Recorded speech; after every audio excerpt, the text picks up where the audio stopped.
Hey, welcome back to Métropole Grid. My name is Andre. Thanks so much for tuning in. It is the beginning of October 1st, 2024. World Championship is just about 18 days away. How's everyone doing? It's been busy. It's been a busy weekend of content. We've been streaming, I think technically the last 4 days in a row, including this one. Oh, my hair. So there's been a lot of content out there. It's been really good too. How's everyone doing? Hey, Bink. Worlds hype. Axie Worlds hype. Axie, you're not going to Worlds, are you? I would be so excited if you made that big travel. I got to meet Axie at last Worlds. What a treat. It should be slightly. No, but I am watching stream. Yeah, okay. That makes sense. I'm disappointed, but I'm not surprised. It's pretty far for you. I know it's far. How's everyone doing? Hey, Augustus. How's it going? Hey, Jai. Hey, Metropole. Hey, yo, chat. Just want to say I heckin' love LEDs. We'll come back to this in a second. This is the deck list of the week. How many people don't understand what's going on here? How many people are unironically like sleeving this up, thinking this is a meta deck and bringing it to their locals and being like, wow, Axie is a good PD player. He knows how to play HB. Well, let's bring a salvo testing deck. Hardest working streamer, Netrunner. How's it going, Eric? It was fun last night. Enjoying some necromancy. I have to explain, but can confirm funny joke. You had to have it explained. Very good. Somebody in the comments is confused about it. Is there like a very genuine comment where someone's like, well, actually, I think it would be better if you know, at least you're playing fully operational. I'm not going to read it because I feel like I'm going to roast someone, but like, this is pretty niche. Like, this is getting kind of niche. And unfortunately, the explanation of this has mostly been scrubbed. It took me a while to find it. You're telling me this is not? Hey, Gary. Please explain the LED deck name. Okay. Story time. Also, just to temper expectations, we're not going to play this deck today. We're probably going to play it on Thursday. I got to spend a fair bit of time hanging out with Axie this weekend. Axie's great. Axie streamed the entirety of the Summer Showdown, which, if you're not aware, was an 86-person tournament that Man of the Moon put on this last weekend. You can watch it all streamed on Axie's YouTube channel. It's on 4 different videos because Axie was on cellular network, built different. But it's a great stream. Streamed both days into time zones that never make sense for Axie, but it was a great event. 86 people come out. It was a fun 4 segments only. That's very funny. I joined in for some commentary from it. There's a bunch of nice people joining in too, like Jai. You gotta do some commentary. You don't see that every day or don't hear that every day, which is great. Shout out to Jai. And it was a great tournament. It's good fun. It's good. Also got to share a mic with Sokka, which I don't think I've done that in a long time too. And commentating with Sokka is also really fun. Guy's really good. Should have cut it up more. Check it in there. Give Axie a like. Subscribe to the channel. It's a great weekend. If you want to watch some good organized Netrunner play, we'll talk about the finals maybe, because I think there's some conversation about the finals and the deck lists and all this sort of stuff. We'll get to it, but it's a great event. All on JNet. Man, the story's gonna be all over the place, but there's a lot of stuff to recap on. So JNet flatlined itself. It went in for its F-line sesh.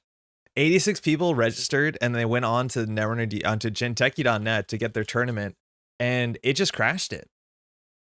You're probably aware that Jinteki.net hasn't been running as well as you'd hope it has been over the last couple while. I feel like it's gotten better recently. Like, it's gotten worse and it's gotten better, but it's definitely not as great as it used to be.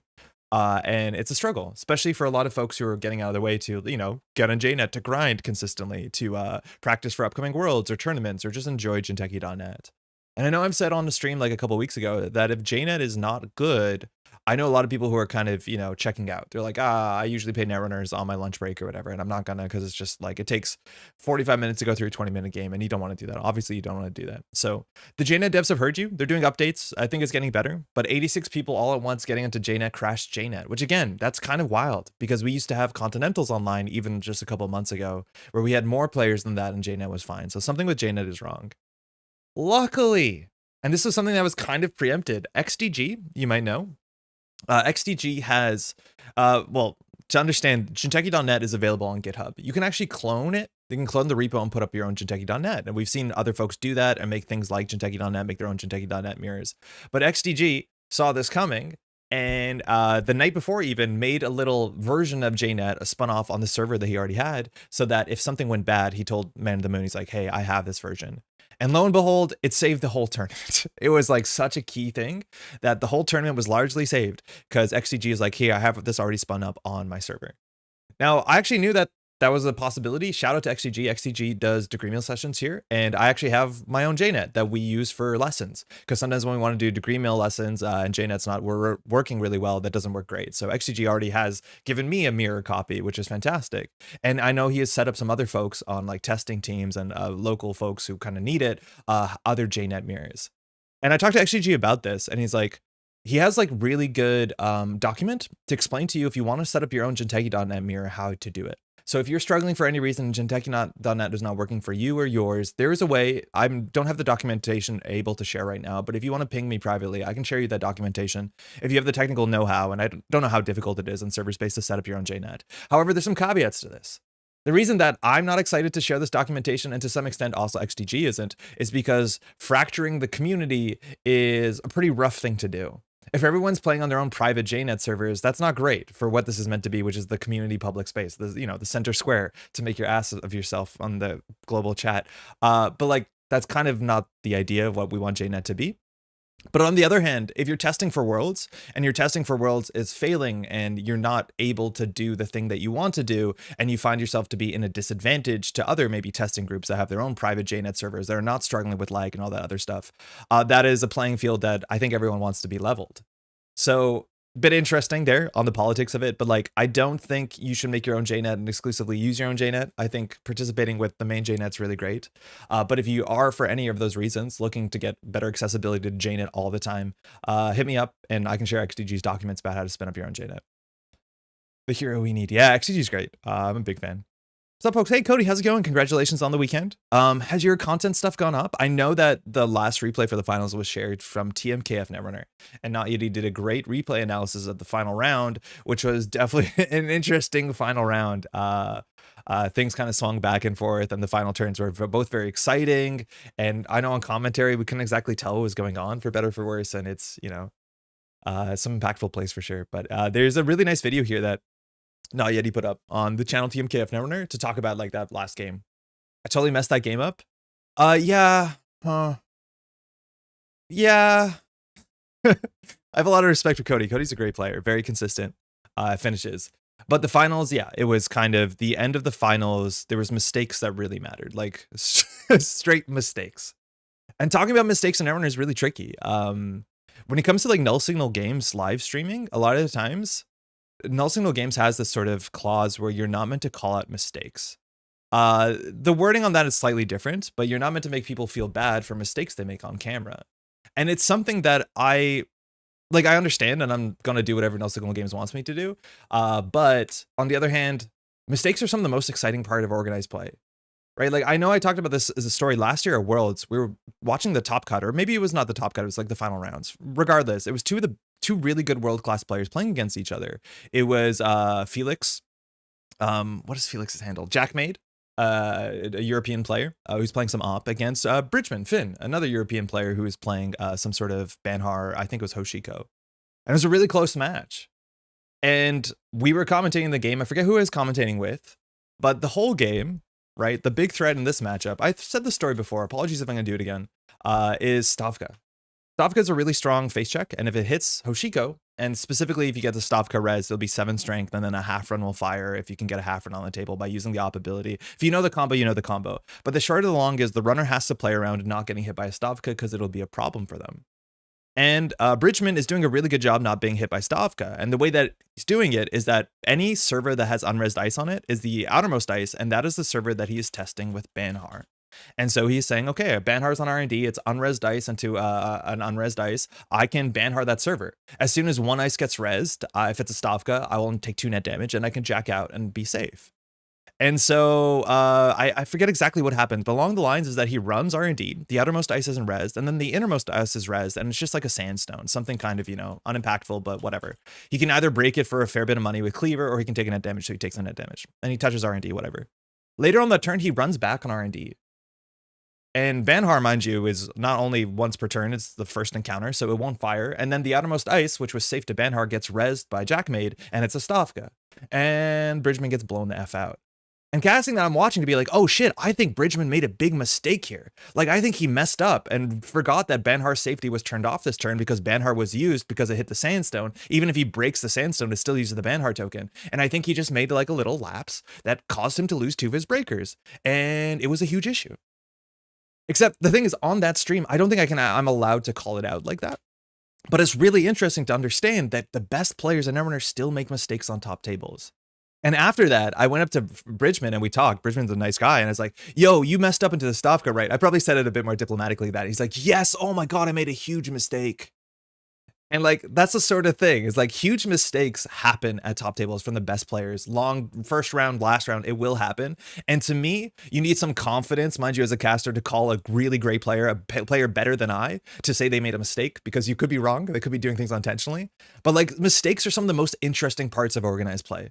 And when people call out mistakes like myself or like Sokka, we don't mean to make people feel bad, but you have to understand that like everyone's fallible. One of the mistakes that happened during the finals is that the remote server is called to be a Piranhas that's unresed. And in the final game on the showdown, I believe the Piranhas is run with like 7 cards in hand or some big amount of cards in hand, except there's a card on the table face down in another remote server.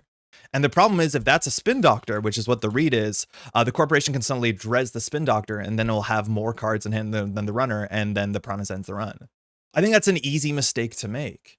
But it is a play pattern. I've seen that pattern a fair few times, is that you have to watch out. You can beat Piranhas with cards in hand, but if there's a spin doctor, you have to draw up or deal with the spin doctor and or deal both. Generally, you have to do both. But that mistake did cost Encoder the game. And it's, yeah, it is what it is. Like, it's very interesting to see this stuff happen at a top table. And again, no disrespect, Encoder's a fantastic player. But it is like an exciting narrative to see this sort of stuff happen, like watching live to see this happen and like, okay, what is Cody going to do to like fight back against this? And I don't, again, this is not criticism of Vanilla Signal Games policies. I understand why they're there, but like the mistakes to me are some of the most interesting parts. Like the great plays are interesting, but also the fumbles and how you recover from the fumbles are super interesting. So many mistakes that game. Yeah, the replay that Not Yeti did, like he's in that situation that I know I am when I'm going through replays. Like you're uncomfortable saying like that was wrong or that was bad. Like you don't use those words in general, but to be like, hey, diplomatically, I would do something slightly different there. Or like the prior, why I worry that this might not work out is because of this. Like there's ways to also communicate that are a bit more charitable, that feel like you're kind of, you know, more pedagogical than just being like, well, mistake, dumb, right? Like that's not the point. Missing the 419 expose? Yeah, hey, that's a JNet problem, though. I think when JNet's easy to miss a 419 expose, but, like, yeah, that happens. Runner Mistakes is the main corp WinCon right now, to be fair. Hey, Masisi, how's it going? Hey, Masisi, you streamed the UK, is it still up? I didn't know about this, but if I'm not mistaken, I'm glad you popped in because of the name. Masisi streamed one of the last regionals, which was, is it up still? You did, okay, cool. It's not up. Is the VOD saved somewhere? I watched this like 2 weekends ago. I don't know if the VOD is saved. It's a really sick regional. Really good finals too. It's great. Not sure if the VODs are still up, but we were planning on doing some commentary. Okay, cool. If you have the video stuff, that's great. What I was watching, I didn't watch it live, but it just had like table audio and no like commentary and kind of surprisingly chill. Like the table audio was good enough to understand what people were doing and commentary is good, but table audio is also kind of sick. With Not Yeti. Okay, really cool. Let me catch up on chat because I'm a bit behind. Unoptimal play. Hey, Ba, congratulations on your placement on the weekend, too. Let me catch up. Content is up now. Okay, I am subscribed to it on here. For those who don't know, I'll just go to YouTube homepage. Table mic is def underrated. Yeah, I'm thinking for some of the videos, especially for the top cut videos I'm doing for NPC Montreal, to try and figure out how to upload a secondary audio track, which you can do on YouTube, and have one of the audio tracks just be table audio. Because in the top cut, the room is a bit quieter, so you can generally very easily hear 2 people talk to each other, as opposed to during this Swiss rounds where it's a bit louder. Huh? Subscriptions? This is not what I expected it to be. It should be encoder-netrunner. Hey, Wenjong, congratulations again on the weekend. Shout out to Wenjong, did an absolutely killer event. Finals, it's not a great game for you. World Showdown, oh, super cool. You can find that here. I'll link this in the description if you want to check out Encoder's side of it. Hey, Alec. Yay to Stavka gaming. When people were saying that you had Stavka in the HB deck, in the Asa group deck, people were like, I don't know about this. And I'm not commenting. I'm secretly being there and be like, oh, let's see how this goes. And I do think the one matchup where it might have counted the most, there was like a really awkward draw, but it's fine. Stakes are important. Hey, Tyler. I don't know if you watched this year's ICC winner bracket final between me and Bridgman, but that was absolutely a clown show on both sides. No one deserved to win that game. I don't think I did, because I heard that I should have, but I heard that everyone was like, don't watch the ICC finals.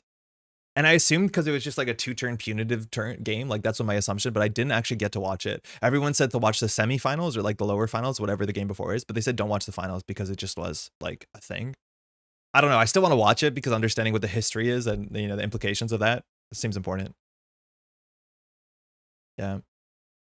Watching Italian Nats with no comms and only occasional your digital life murmur is very relaxing. Oh, how did Italian Nationals wrap up? I think I watched like the last round, which was like Porco versus Johnald before Showdown started on Saturday, but I know they did the top cut, which is cool.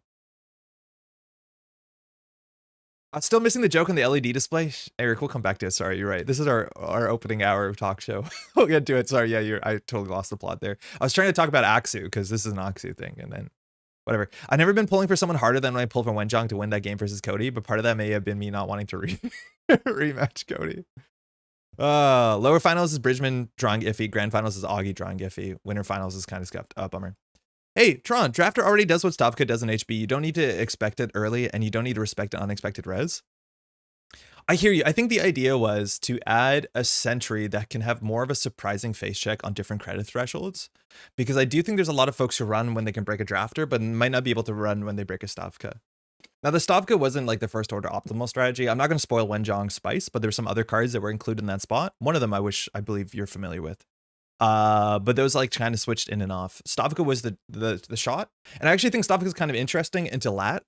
I think you're right. Like Lat wants to be able to break that, you know, revolver its way through the, obviously through the Drafter. And you only have to spend, I think, 4 credits for the Stavka, if I'm not mistaken. But if it does fire, right, like taxing out 2 breakers at once. I don't know if it's the best thing to be doing though. That's for sure. Okay. My nose is really, I feel like I'm going to sneeze all the time. Wenjong's list is pretty good. I like that list a lot. Okay. So many moons ago, we started to notice something very strange. And I know I brought this up on stream again many moons ago. I don't have a timestamp for this, but we started to see some very strange comments on Netrunner deck lists. People would make very strange comments that, like, you know, were kind of in the line of, you're not really saying much, but you're writing a lot of words. And then in the middle of it, there'd be a hyperlink to somewhere. Like one of the words would just be highlighted in blue. And if you clicked on it, it would take you to a foreign page outside Netrunner DB. And when you clicked on the person who was posting the thing, again, anytime that someone makes a comment, you can click on their name and it'll show you the Netrunner DB account. And it generally tells you like 2 or 4 stats. It tells you how many deck lists they posted, how long they've been around, and, you know, some other profile stuff.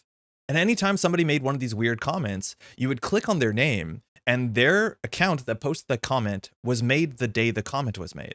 So it'd be like Aksu 0 member since today, 0 deck lists, 0 reviews, no always be running profile. And so clearly somebody made the comment or made the account to make the comment. And then the comment seems clearly generated by some sort of, you know, AI type thing and has an embedded link that goes somewhere. And so the idea is that it looks like there's bots infiltrating Netrunner DB that for some reason feel like it's worth their time to make an account and then comment on a deck list and embed a URL, hoping that enough people will click on the URL to generate whatever the CCP they need, the CPC they need, the cost per click to get on that. It's really strange. And we saw it once or twice, and then we actually saw it somewhat consistently, but not too consistently. Somewhat consistently, it would happen. I meant to shout this out last week, but before even Aksu did this, but we started to see that there was like a list of 2 or 3 deck lists. You always see on the front page of Netrunner DB, like the recent last 10 deck lists. And these are not 10 deck lists with any sort of filtering. They could be any format. They don't have to have any engagement. These are just literally the last 10 deck lists published publicly to Netrunner DB. And so you see all sorts of stuff, right? Like you see Encoder's 419 list, you see tournament lists, Augustus doing some necromancy, and then you can see like startup lists and like someone's first system update list or system gateway list, right? Like it's anything. It's wild. It's always fun to look at it, because you see a mixture of what's going on in the meta and then, like, you know, new player experience. It's fun. It's interesting. And we started seeing decks like this. And this deck list is really interesting because, like, that name is nonsense. And then I clicked on it and it's Strategic Innovations, which, like, this is a draft ID. For those who don't know, at some point in time, Fantasy Flight Games put out a draft product. They actually had 2 different draft products. And in one of the draft products, it was basically you bought these, clamshell plastic packs that came with a random assortment of slightly lower quality printed cards that were stamped with either a bomb or this orange, like, sort of icon. And these were the draft packs.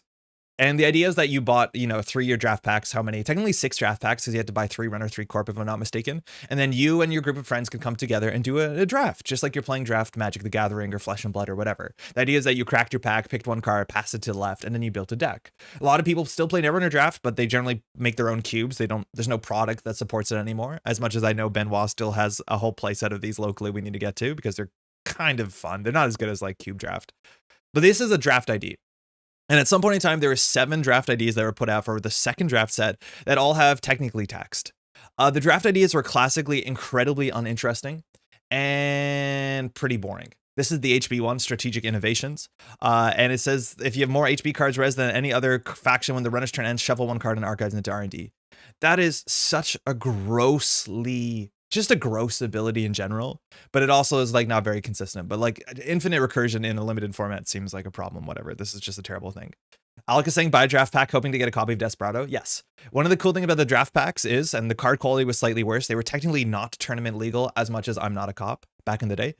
That people could find copies of the one-ofs that were existed only in like the singleton core set that only had like 1 copy of Desperado or San or, and then you could end up getting more copies, which was great. That was a nice way that after a draft, people would break up the extra copies and be like, I have 3 core sets. I don't need a 4th San. So this deck list got posted, and it's technically not a legal deck list. It's on 14 agenda points. It's on 32 cards. Technically, Strategic Innovations is a 30 minimum, not legal in any constructed format. The deck list plays most very common cards and then some strange stuff like CFC and Bifrost. I don't know how the deck was made. And if you look at the deck list write-up, it's made by somebody who's posted their own deck list. This was posted on 21st of September. The account was made on the 21st of September. It's also like, the name is Segment L&D. It's selling segmented LEDs. It's using Strategic Innovations as a name. Maybe that like kind of glommed on somewhere to the algorithm. And then you'll notice the write-up like is advertising 7 segment LEDs, but is embedded with so many of these links. Like all of these numbers, if you click on them, they go to somewhere, I'm imagining. I just won't click on them because I obviously don't want to. But it seems like bots are infiltrating NetRunnerDB and legitimately posting deck lists, which is so bizarre because I don't know how you manage to do that. I don't know how easy that is, but I also don't know what the return on investment is for a process like this. And this wasn't the only one. 2 or 3 other accounts made other 7 segment LED deck lists. I can't find them that were the second and third deck lists after that had like this title, but like slightly jumbled. It would be like LED display segment, designs for innovations, modern, like just like a slight, it's kind of like Amazon postings. Like they just had the same words, but rearranged. And then they had a similar deck list, if I'm not mistaken, but there was like 3 or 4 of these posted by bot accounts. It's so strange. And like the bot posting an account and getting like posting comments, that sort of makes sense to me because someone could click on the link and it looks like a human. This clearly like it doesn't look like a human. But there's bots among us posting NetRunnerDB deck lists. When are they gonna make a good one, right? Like at some point they could make a good one. Bots read Chimera, got ideas. Were they all the same account? I don't think they were all the same account. I think they seemed similar because this only has 1 published deck list. I don't know if the other ones were like blown up by the NetRunnerDB. I don't know what the NetRunnerDB like mods look like, what they're up to, who they are. But I can't find these. These are actually kind of hard to find.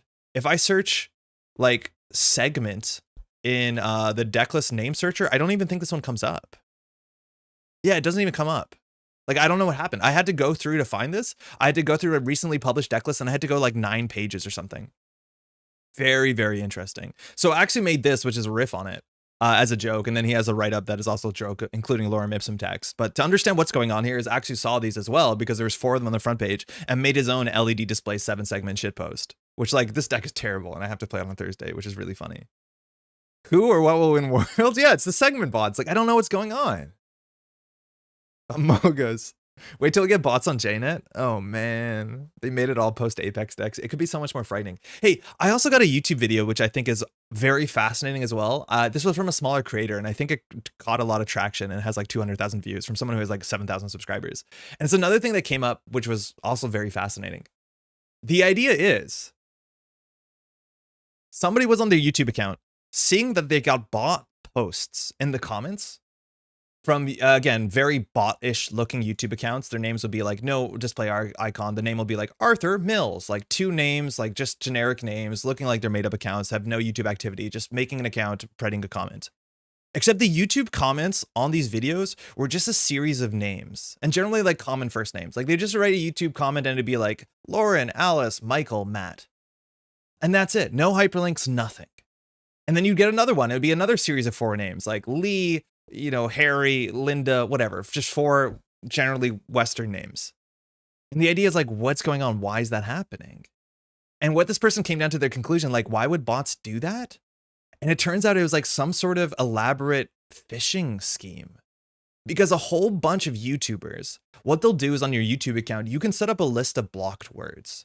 So anytime a comment comes up on your YouTube channel that uses any of the words that you highlight as blocked words, the account will just be blocked. And generally how comments, sorry, the comments will get blocked. Probably the account will be blocked, but at least the comment will get blocked. And you have to understand how comments get blocked on YouTube is that they generally get shadow blocked. So you still see your comment if you're logged in. You'll see that you wrote your shitty thing there, but nobody else will see it. So anytime you come to a YouTube video and it says like 2 comments and then you look down and there's no comments, it's because the 2 comments there were shadow blocked. So the moderating team either needs to be passed for approval by the YouTube channel owner or because it automatically flagged. And one of the ways it gets automatically flagged is if people use a series of words that are on the block list. And well, obviously, like I think slurs inherently get blocked by YouTube. What a lot of people do is they'll block like their name or like their address or something like that, because they don't want someone coming on their YouTube channel to be like, so-and-so, a lot of people who don't disclose their name on their YouTube channel, they'll be like, this is their name. They live at this address in this city. So they'll go out of the way and basically say any comment that has my name in it will get blocked. And so what the assumption was, is that what the bots were doing on YouTube is that they're going into accounts and spamming lists of first names multiple times and seeing which of their comments gets blocked. And they can use that to reverse engineer what names are on the block list. So they can reverse engineer to figure out the name of the YouTube content creator. How wild and kind of terrifying is that? They're brute forcing in public space, potentially people's block lists, which can give you information of their names by just playing like a game of, you know, Wordle. Wow. Fucking freaky shit, honestly. Kind of wild. Bots are scary. Got an email this week from someone asking to collaborate who mentioned how our content and game commentary is great research to the commentary and it almost sounded human. How do they want to collaborate? I get a lot of like automated, not a lot, but I get some automated messages from like Amazon type companies. They're like, hey, we love your content. We sell. And then clearly it's like a Mad Libs and it's like 3-watt fan for a computer setup. We would like you to plug our product. Like they're clearly all just, you know, bot stuff. Yo, XDG, there's XDG. I can imagine bots that look for logins, navigate around to find postable forums, and then post content that resembles existing pages. Yes, I've no doubt this is like, you know, use what you've seen before and make it look similar. Also, I do want to say, I forgot to mention this as a really positive note to the XDG setting up the Man in the Moon mirror. One of the cool things is that the data, so all of the data that was collected, like how much server traffic and what the problems were, the whole sort of like ecosystem of running the XDG mirror for the Man in the Moon tournament was collected and sent directly to the JNet devs. So actually using this mirror that worked and showed like 86 people logging on at the same time and setting that up and how much load it puts on the server and what we're expecting and some of the problems was collected and sent back to the JNet devs. So they actually have a really good piece of information they can gain to kind of see like the differences between the fresh server and their server. It's good. It's generally very positive. There's another account, Segment LEDs, that posted 3 deck lists. I screenshotted at the time. So Segment LED is the second attempt after the first attempt got nuked. Were they all from Strategic Innovations? Because I know there was like 4 of deck lists, and they were all very similar, all trying to shill 7 segmented LEDs. Your real name is a Metropole Grid. It's a Metropole Grid. It's a genuinely fascinating segment. It's so wild. It means our freedom of speech is in jeopardy. Like on this channel? Or in general, like if you start just posting 4 names and like if your comment is just 4 first names in my chat, I'm just going to ban you because it's weird.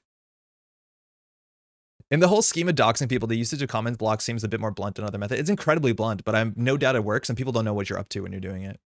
Why is my deck list being featured on stream? Hey, turds. This is a service for using clip generated from our long form videos, but a Google of the email led to many phishing reports. Oh, that is frightening. Yeah. Mark, Steve, Gerald, Barry. Get him, Axu. Axu's gone. To be fair, 7 segment displays are the second best type of display. I like 7 segment displays, I'll be honest. Metropole Grid. I do want to say that, like, this is really funny and interesting, and unfortunately when you open this, it's not going to give you any information of what's going on, but I was really hoping that Banhar Steve would hit the front page, because Kikai has a great deck, and it's fantastic, and more people need to see it.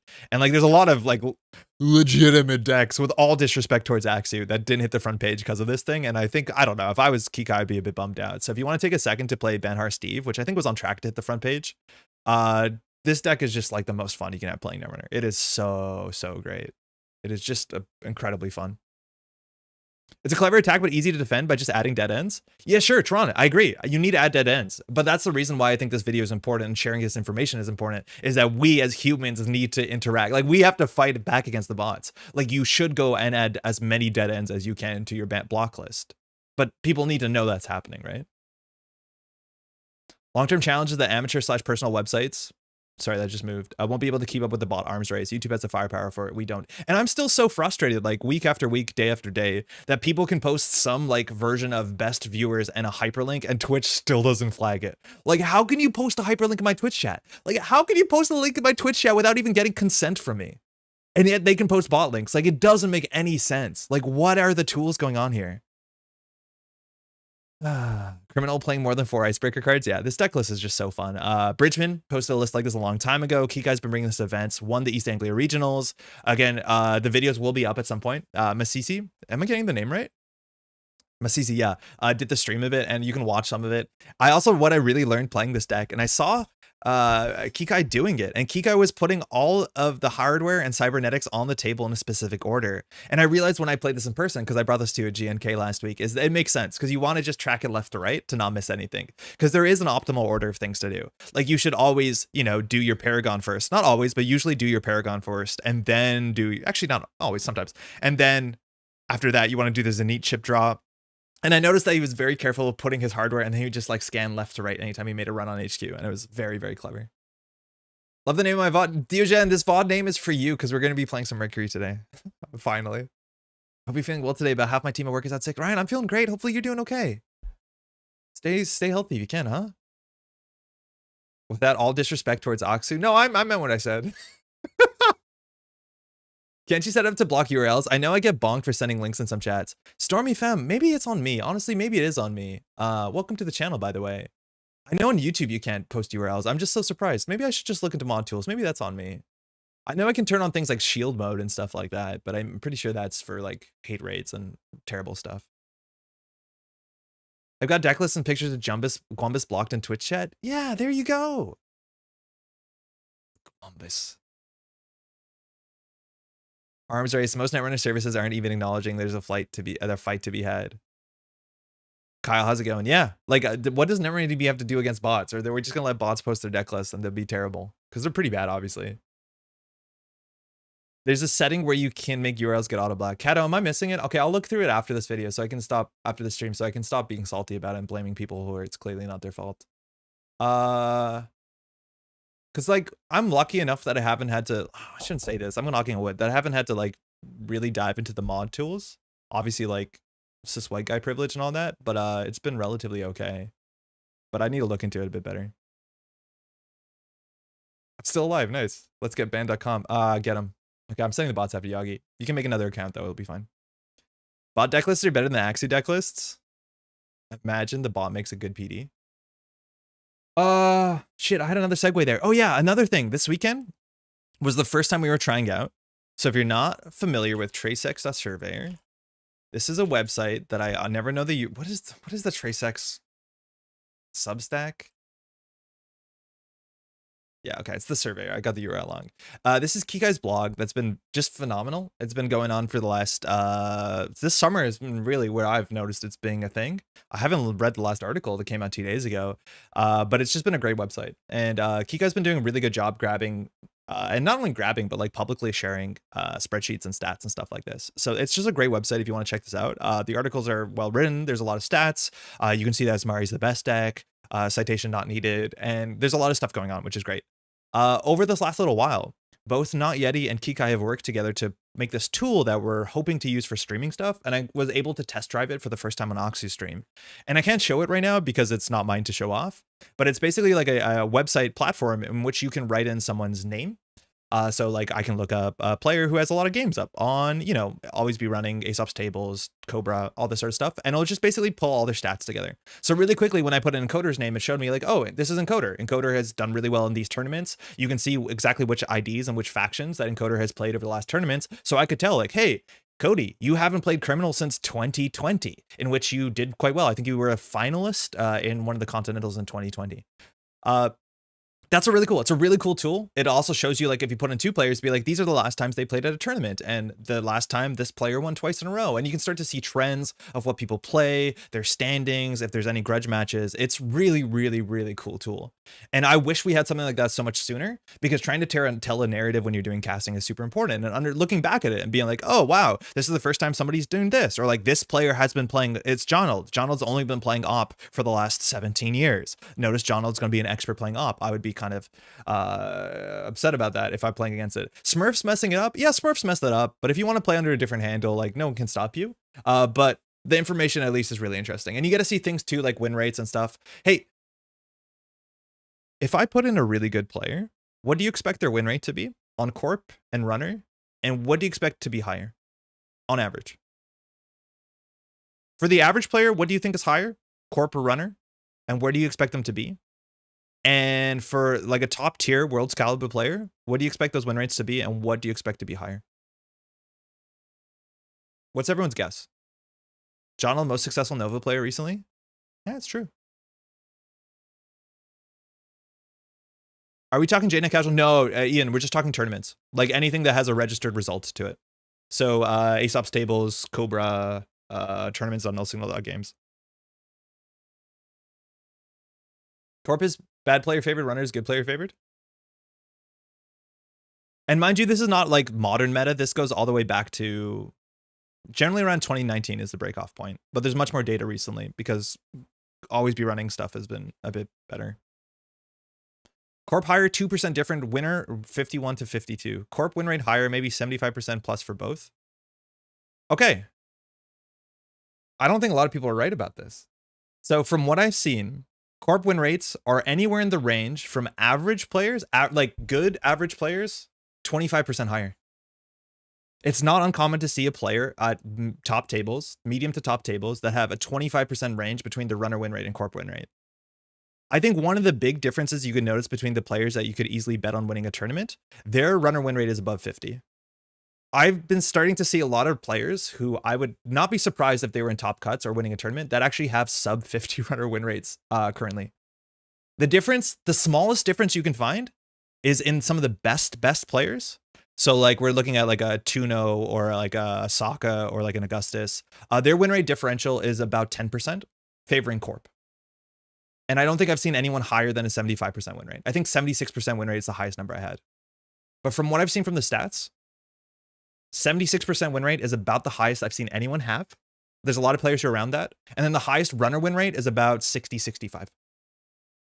Corp win rate is much higher by like 25% on some players. Like we're seeing players that have sub 50, yeah, like sub 50 Runner win rates and higher Corp win rates, and they're still making top cuts and doing well. I was right. Yeah, you were pretty close. Yeah, Ian, you were pretty close. Okay. You get the star. Runner 65, Corp 55. Yeah, a lot of people think it's backwards. Actually, Runner win rates are bringing people down. Best players around 75. Yeah, best players are around 75. 75 is a bit high. I honestly don't know if I've seen someone around 75.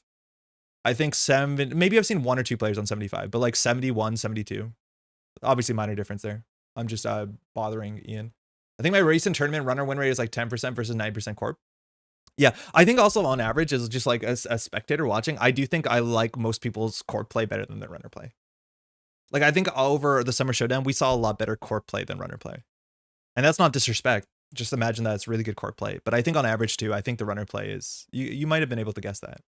I went 3-0 at Corp and NZ Nats and 0-3 at Runner. Yeah, I think we've seen a lot of players like that. They're just carried by one side. And it's usually the Corp side recently. It feels like. I don't know. Anyways, I want to give a huge shout out to Kikai and to Not Yeti who've been putting this tool together. Whether it be publicly available, whether we'll see it more at Worlds, it was just a test run, and it went perfectly. We don't know whether it will get the consent to be used by like NSG during the Worlds events, because technically, I guess they have to approve that.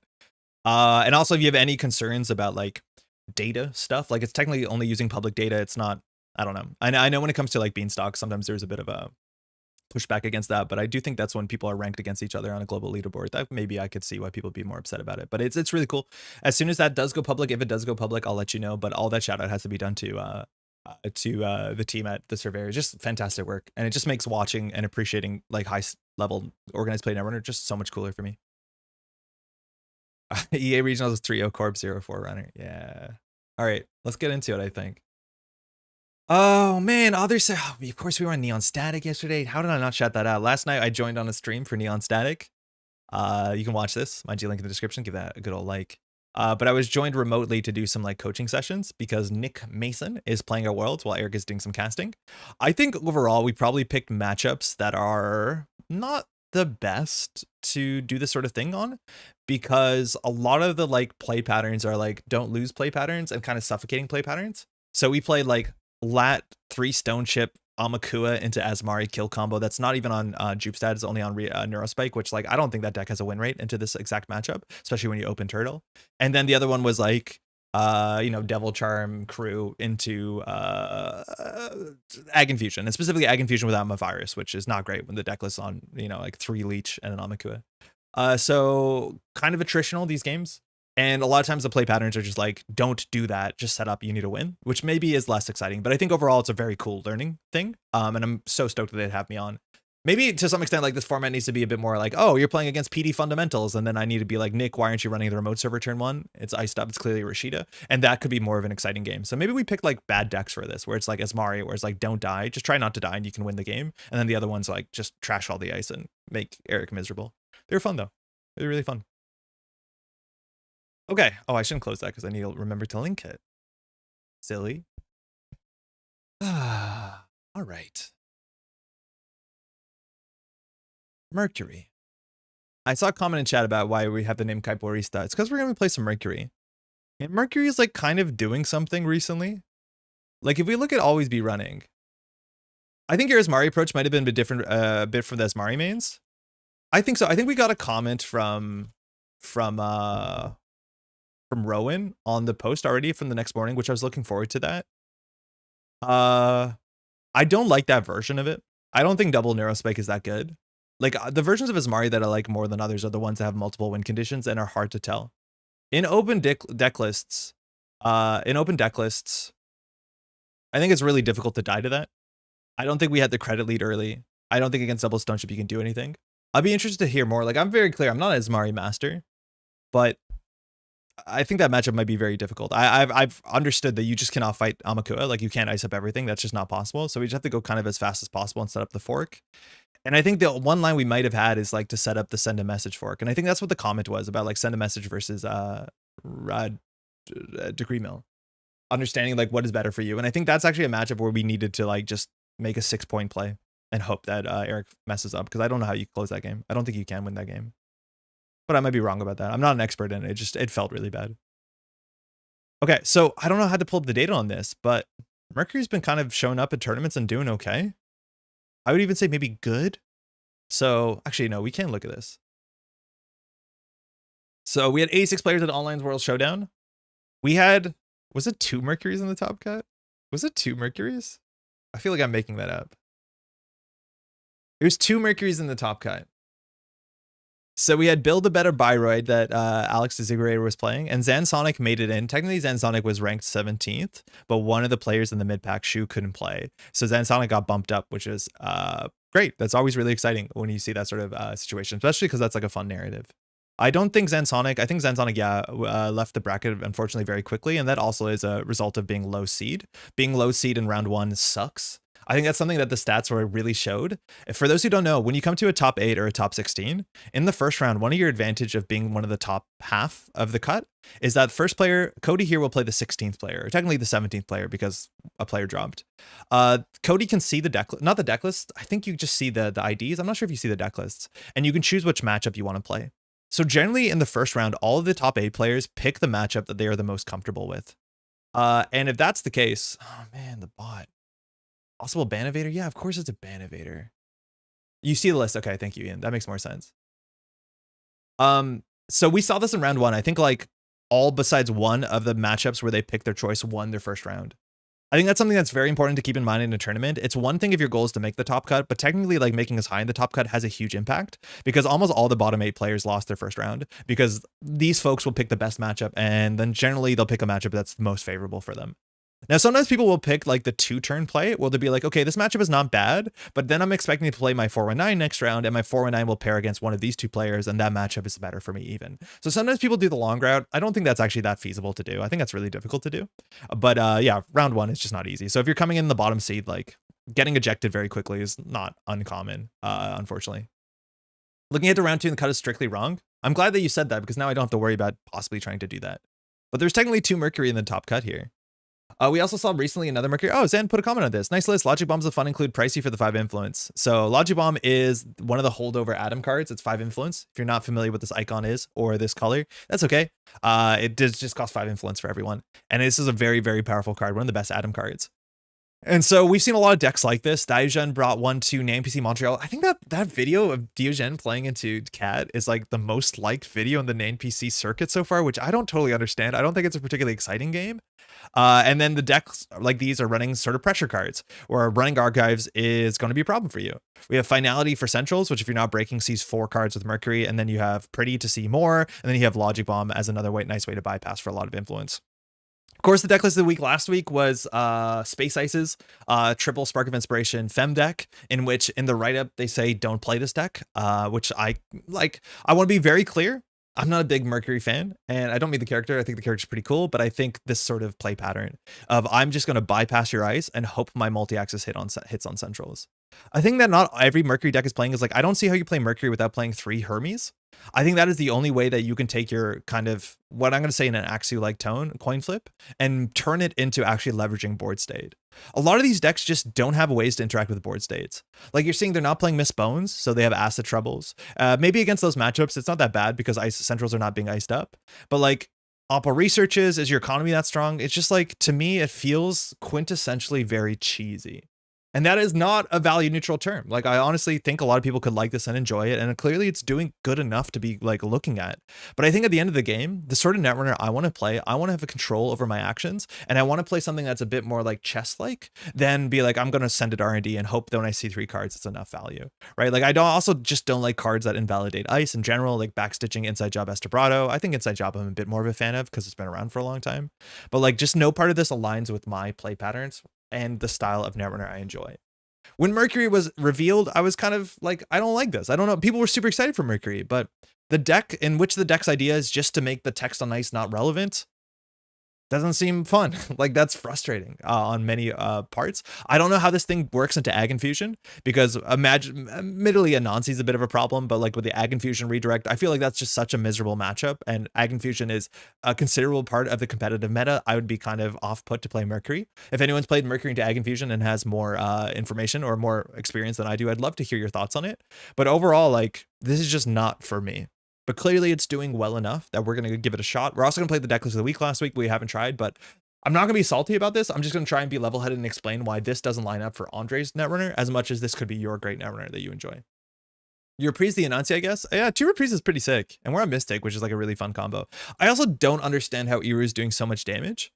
Like we've seen so many versions of this, like Iru, Sneak Door Beta, even what's it called? Divide and Conquer. Like there's so many reasons why you should put a single piece of ice on archives against Mercury, and people are just not doing it. And I think it's costing them games. Like every Iru deck every Mercury's deck is running one of those 3 cards, and that card is like how you lose. Maybe the idea is that there's so much pressure that you can't ice up everything, but so much of Mercury's multi-axis, not multi-axis, but bypass effects don't work on remote servers. Like Melandrium Physarum, sure, but if you put a barrier on the remote server, what is Mercury doing?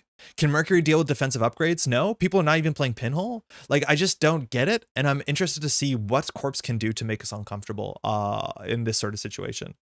We have a lot of pressure on turn 1, that's for sure, and like getting down to Hermes, just like, we're not jailbreaking, but just run R&D. Oh, we are jailbreaking, sick. C3 cards, like that could decide the game on the spot, of course it could. Archives Ice will go like 5th, 6th ice will go, yeah, but I think by the time that Iru or Sneak Door matters, you should be able to get an ice there. You'd rather double ice centrals and remotes? I think we will do all of that, but like, I feel like the sort of decks where I've struggled to enjoy Mercury, I can put an ice on archives. I don't know. Does Mercury beat NEH? I don't think so. It depends what the NEH is. If it's like kill combo NEH, you're just trying to hope to win sooner than later. Like there's a bunch of ice decks that are playing no ice. Like is Mercury good into Thule or like traps NEH? Maybe. But can Mercury clear an Opal research? Probably not. Is Mercury running 17 resources? Yeah, that's going to be an issue. Can Mercury deal with, and admittedly Mercury's maybe not that punished, but what we saw in NPC Montreal is like Cat, they just got like an Amani Sanai in a remote server and like a wage workers and a cohort. And I think Diogen just tunneled centrals and didn't deal with the board state. And admittedly, it's a bit of spoil the outcome, like the cohort fired every turn. And you have to be able to manage the board state. You can't just send it centrals, let alone you get oppoed very quickly. I don't fully get it. Playing Merc is always current objective survive, making remotes come later. Yeah, it kind of plays like Leela did back in the day, where like you just don't want to get pulled apart. So you double ice centrals, and then you build a remote server on turn 3, turn 4 when you put your Tranquility and Mercury can't trash it. I don't know. I'm excited to try this, but I just want to be very clear at the top, and this shouldn't be a surprise if you've been watching the channel, is that this playstyle, I will be frustrated if it's good. I can't even click on the hyperlink. I'll be frustrated if it's good, and I think I'm gonna be frustrated playing it if it's bad. And by bad, I mean like we're struggling to do our thing. So do keep that in mind. Not every corp is enough econ to shore up centrals without making a remote server. Yes, but those are not the corps that I think I enjoy playing. Unless they're assets, right? I don't know. Okay, good morning. Hey, Shelby, I think just bypassing ice is very boring as well. Although I'm sure there's players that just don't like Netrunner enough to enjoy this. It's a fun comment. Shelby, I was meant to say something. I think you left a comment or something that I had a response to and I forgot. I was excited to see your name. I forgot what I was meant to say. Maybe I'll remember for next time. Apologies for that. Import deck. Sounds like you may be setting yourself to be frustrated then. Milk Geologist, how's it going? Maybe, but I'm going to keep that in mind. Like I'm not going to get salty, hopefully. But it's more so like you might hear me reiterate things like, in this board state, if we were playing any other criminal, we'd have the ability to do something. Like you're going to hear that sort of like sentence structure from me. Oh, Nana is yowling. 1 second. Nana, I'm here. Nana. Maddie's not home right now, so when she wakes up and she like thinks she's alone, she just starts like yowling a bit, and then she grabs her little toy dragon in her mouth, and then she starts meowing with her dragon in her mouth, which is such a sad sound because it's like muffled by a dragon. So yeah. Meow. Okay, I think I need to feed the cow really quickly. Hey, Tank. Of note, you did a good evaluation of a game of Built to Blast against Mercury. It was a good review. That matchup was really fun too, because like threat 4 really mattered, and it was actually one of the worst things for the corporation to do to get to threat 4. But that's because the deck list is in a weird situation. Hey, can you hang on for just 30 seconds? I need to feed the cat. Time to watch Entering into Mercury Recursion Loop of Frustration. You know it, JM. Okay, I'll be right back in 1 second. I just need to feed.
Thank you for your patience.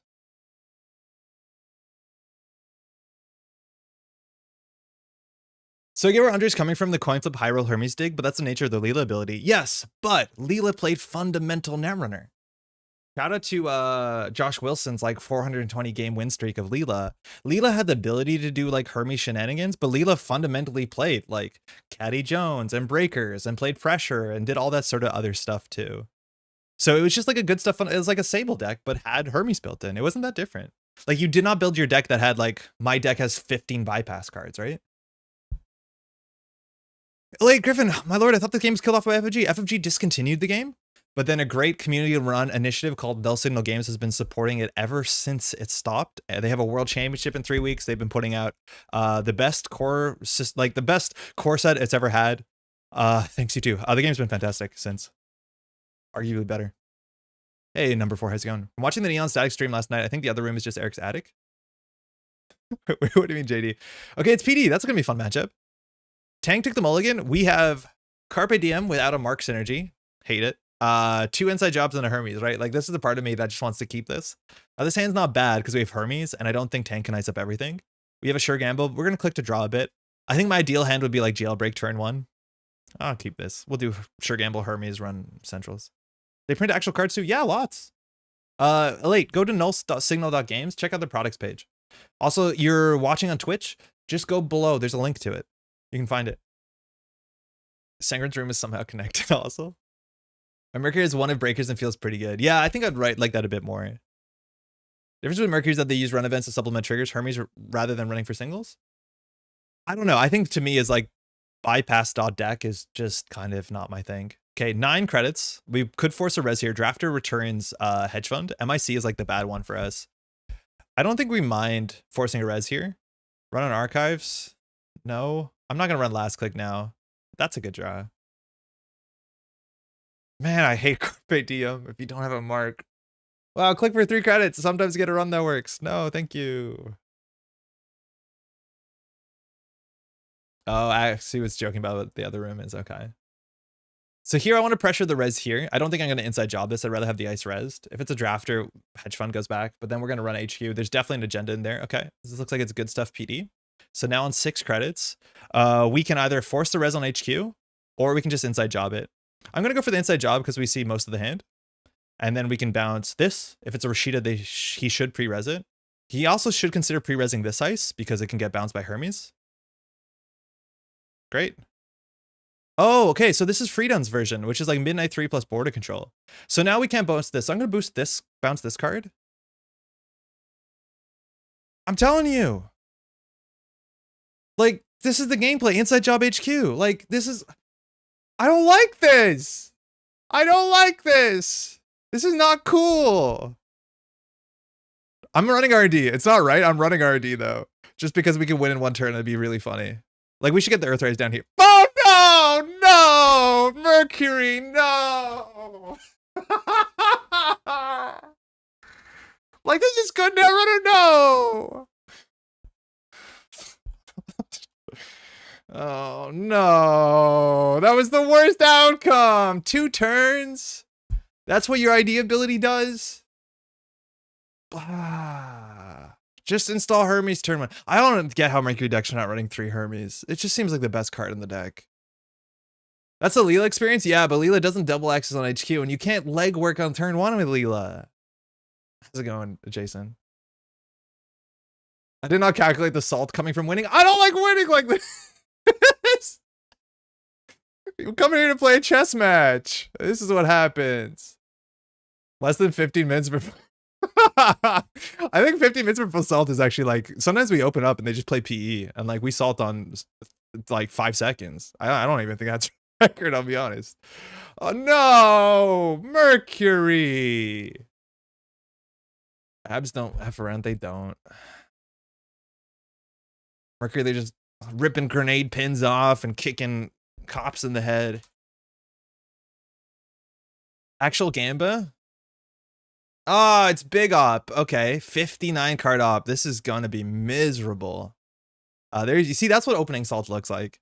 Career Fair Daily Cast. Physarum doesn't deal with much. We're expecting the berries to be taxing, but this is 59 card op. This game is a YouTube short. Soling, how's it going? Mystic is fine. I don't love this. Gyro Mulligans though. We could like so this deck is probably on, what is it, 8 3-pointers on 24 points? And half of them are, you know, trash a program, which we don't have that many of. Hermes is miserable to play against. So yeah, I know that you really don't like Hermes. I don't mind it that much. I think there's going to be problems on the design space of the game, but I've played around Hermes type effects forever. No diversion, mind you. I think also that's a big thing. It's like you don't play diversion in this deck. Give me 1 second. 1 second, gotta pause.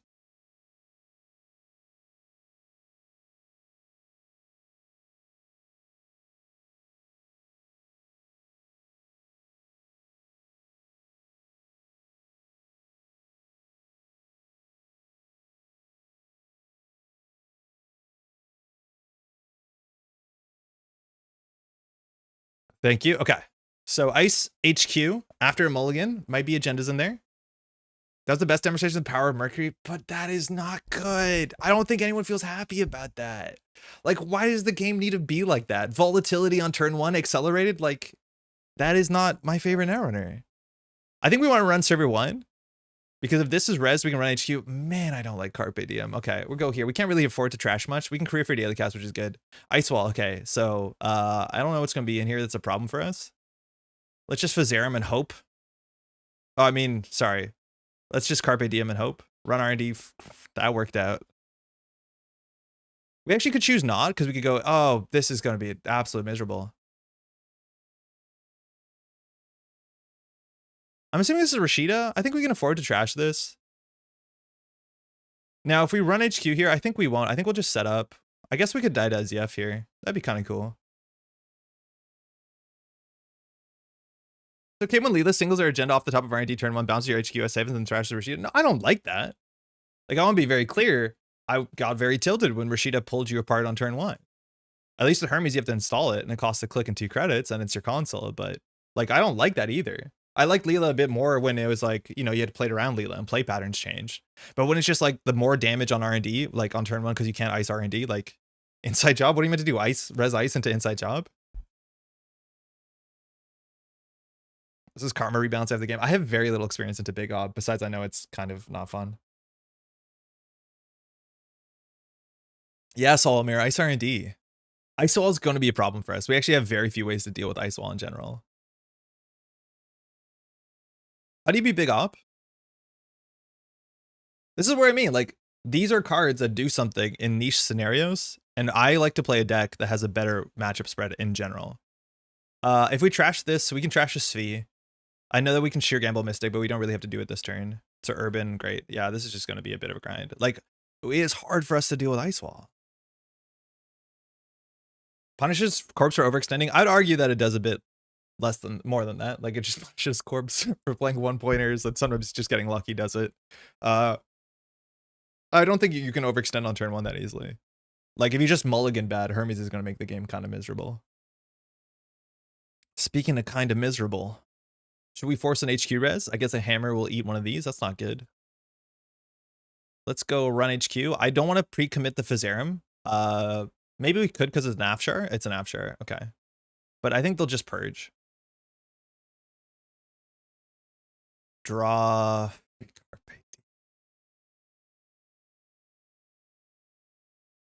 Punishes the corpse of the runner getting lucky. That's more the way I see it, Shockwave. How's it going? Great. We have no pinhole. We actually cannot deal with this 2-ice remote server. We're going to die.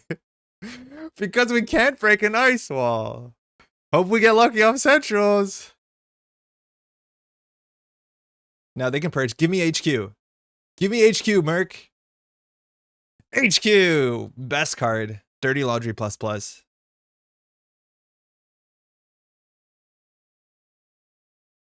Oh. Oh, barrier. The thing we can't deal with. Gotta hope. Not that even we have Hermes. Just gotta hope this works out for us. Ah. So they're gonna ice us up, or they're Massacre of Value. Need Banner. Banner's really hard. They can beat Banner, but Banner doesn't see a lot of play in the Mercury list from what I've seen. So we're gonna lose eventually. We're about to be this seems bad.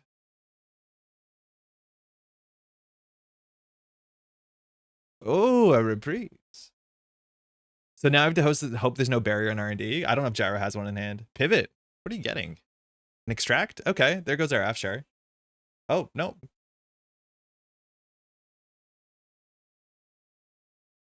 Okay, this doesn't... Oh, actually, you can play Carpe Diem to get the mark halfway through the turn? That's kind of cool. I don't think it's good. It's cool. Yay, we can get in the remote? No, we can't. How? Like, Logic Bomb inside job to trash the Urban? And it's a border control? Like, Logic Bomb's so bad into border control? I'm not doing that. Maybe next turn. Tide, fantastic. That doesn't do anything against Hermes. Please don't hit our reprise. What do we lose? Daily cast? Fine. Ice wall? Oh, send a message. Sick. We need to reprise the urban. I honestly think we'd rather trash the urban. So what was on the top of the deck? It was an ice wall, which is, again, another ice we can't deal with. So we can reprise the urban.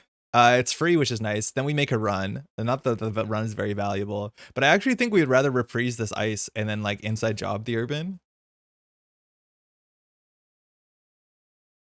Reprise the ice wall? Huh.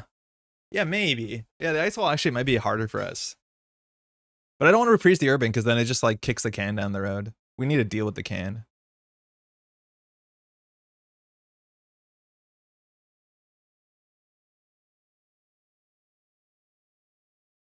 I don't think we want the ice wall moving elsewhere. Yeah, it's like good enough there.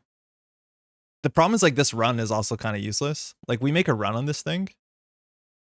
Run, no.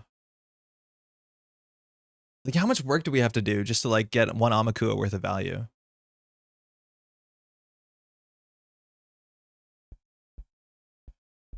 This bottoms out at us financially. I think we need a modicum of credits. Most of our bypass tricks cost 2. I guess with Mystic maybe, but getting the backstitching down this turn doesn't seem that important. Like I'm assuming Gyro will put an ice on R&D, maybe even extract the Afshar.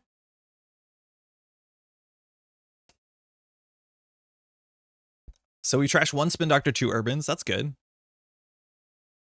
Jai. Oh, it's a YouTube clip. That's probably better. I thought you were doing link spam again. Are you selling segments? Oh, look, everything's double iced up. Uh-oh.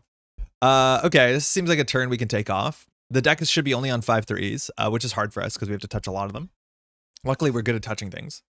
So here we can just do credit. Could we do backstitching daily cast? That means next turn we'll start on enough.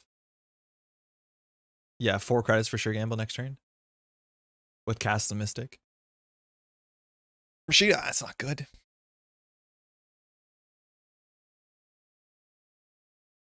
But now we've entered the point of the game, which I would call the slot machine, right? Like we can, sure, firstly, getting to threat 4 for Estebrado is so cursed for a deck that's only running 3-pointers and has no interest in scoring out. Like that is one of the worst things about threat 4 is that so many of the cards that beat Hyper Glacier, like Estebrado and in theory Pressure Spike, are threat 4. Do you know what doesn't happen in these Glacier decks? Threat 4, because they're running all 3-pointers. Like it feels like it's just backwards what is on threat 4. Like threat 4 is just such a bad number for runner because you're not in control of it. And now we're entering the world in which we're going to get mutually assured destruction sooner than later because we forced a lot of reses. And the best thing we can do is now inside job and fire a Tithe and then hope. So we have to draw Hermes. Again, I'm not getting salty. I'm just explaining, I'm explaining the situation that we find ourselves in, which is really, really hard. Jai's clip is absolute gold. Okay, I'll check it out. I just can't, like the clip's audio doesn't get into the stream because of the way I set things up. I think we just do, we shouldn't have drawn that reprise. We should have just done credit gamble class act because now we can't class act this turn, which we definitely wanted to class act this turn. We could send it for 2. I'm not getting salty, I promise. I promise. We're doing like a deconstruction. We're doing articulated commentary on the state of this board state. We don't have to play this. I'll just play the Logic Bomb. I don't love showing it, but whatever. Cuts of Ray is you screaming in anger for maximum Q. Oh, did he get the cuts before the yell? I really like threat as a corp mechanic, less so as runner, especially threat 4. Yeah, threat 4 for the runner is just miserable. Because the decks that you needed don't get you there. Second regular. Okay. Oh, our Phaserum, it gets purged out. The interaction. That was on our turn, so Gyro can get another extract here. Just going for an urban renewal. Why not? Why not? Urban renewal. Why not? Just run Kasi string? Generally, yeah, maybe. Threat 4 on demand. Print your own threat 4. Okay, so I don't really want to run R&D because the city will be renewed. Like, what about my pinholes? I don't want to say that because then he'll ice up archives, but like pinhole threading seems like a thing. What's the difference between a deck that bypasses ice and a deck that treats ice like wet toilet paper? See any kid in Arissana deck? I'm not going to defend Lobisomu, but there are situations where Lobisomu can be taxed out and then you need to spend credits. Also, the amount of subroutines, the strength, the text on the ice matters. In this, it doesn't matter. And the payoff for Lobby is like you're playing Netrunner. You're fundamentally playing some of the cool pressure cards. You're running the remote server, you're dealing with defensive upgrades. This is just like, oops, send it R&D. Hopefully I see 3 with pretty. Like it just, there's so much less. It feels like finesse is gone. It's not finesse.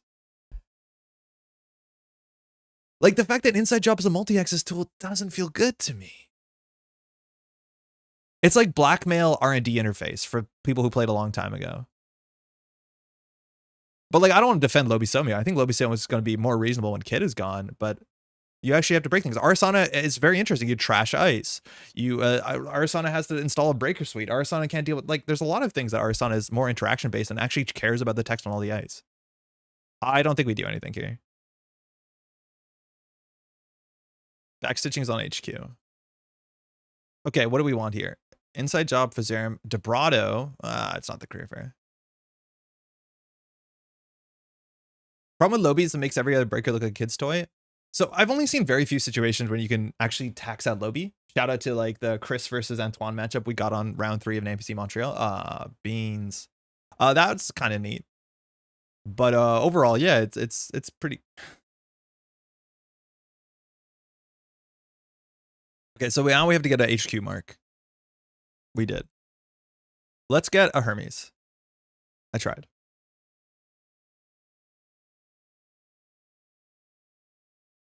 Is that a Spin Doctor? Yeah, we need to deal with the Spin Doctor so Gyro can't use it to fix Flood. I didn't see that before I drew. That's fine. Lobby has a deck building requirement. Yeah, I think Spark is a bit sleepy, but Lobby also does have a deck building requirement. Rashida, okay. I guess we're just going to HQ. Actually, undo click. Sorry. We should just install a Fazarum, like a sacrificial Fazarum. Just because we're likely to hit SDS drone deployment and we don't want 9 points in the deck to be a brick. I think that's an important thing to keep in mind.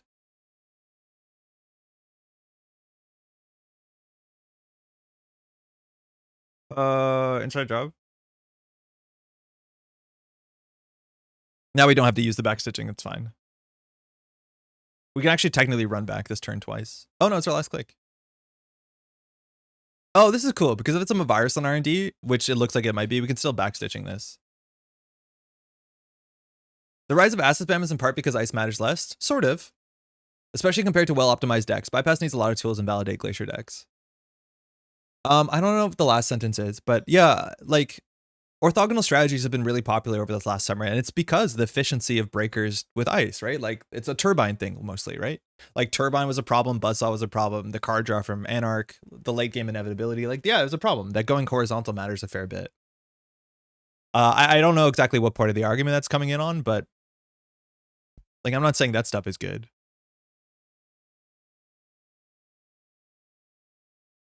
Wraparound, great. 4 ice on R&D, I think we're locked out. I'm still super surprised there's no Archives Respect.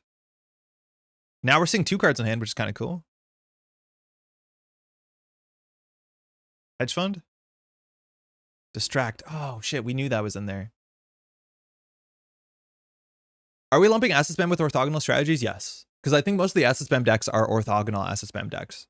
I think there's very few acid spam decks that are actually scoring to 7. Almost all of them are trying to kill you. Or do combo, which kills you. Rise of Acid Spam is almost like the 2 best decks right now aren't PD and Ag Infusion. Yeah, no, I agree with that. But I do think we're seeing some good Acid Spam decks. And it's now up to runners to figure out how to tech for both.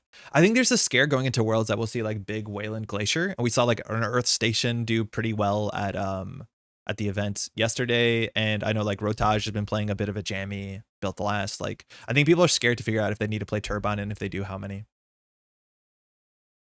Sports is a notable exception. Kira, what do you mean? And which way? Okay. Dirtle, distract the masses, trashes 1 from HQ. That's a hedge fund, right? Oh no, they played the hedge fund, so he shoveled gonna be 1 unknown card. That was an agenda. My brother and Trickshot, ain't no way PD is the best deck. I think right now, Jai, it seems like the numbers support that. All right, so at least Urban Renewal is just gonna be annoying because Gyro can't end us with SEF. So it's just gonna be like, get a Spin Doctor, do 4 damage, which, you know, that sucks. But this matchup kind of sucks. Earthrise is good to get down.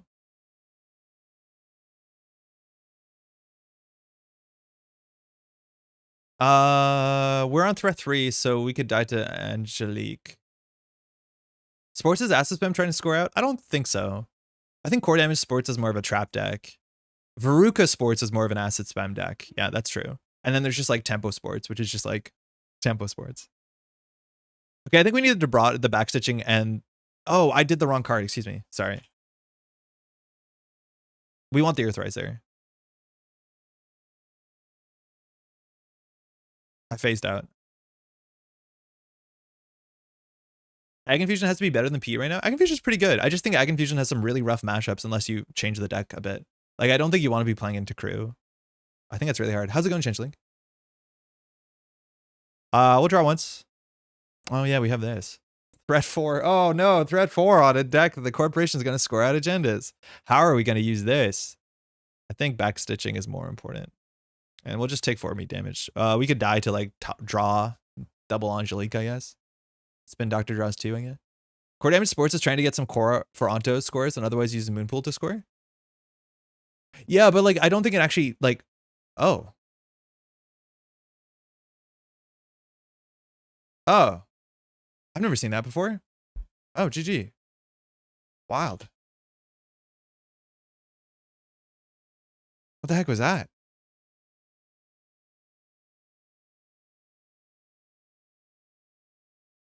So Urban Trash. Oh, you get the Ronin.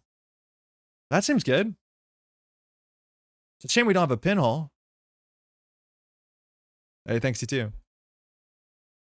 Ronin's still legal. Yeah, system update 2021. That's wild. I think I knew Gyro was playing Ronin, but that's not what I was expecting. I was expecting Mad Combo. I think some of these cards don't exist in Mad Combo though. Like, I don't know if you play Distract the Masses. This is the sort of like game. Obviously, I don't think a lot of people would love this sort of matchup. It's just a bunch of cheap gear check. And do you know where we're bad? Cheap gear check.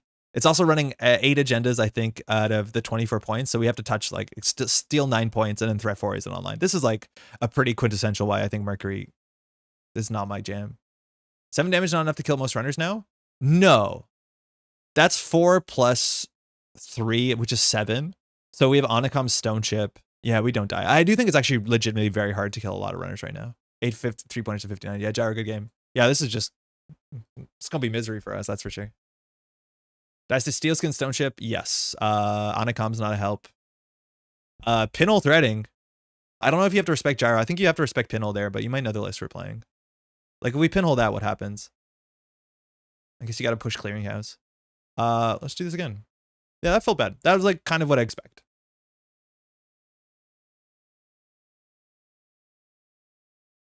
Good thing no runners are playing those cards. Making Happen mode? Yeah, I'm not... That's... I don't know. That feels like Mercury to me. Prof, okay.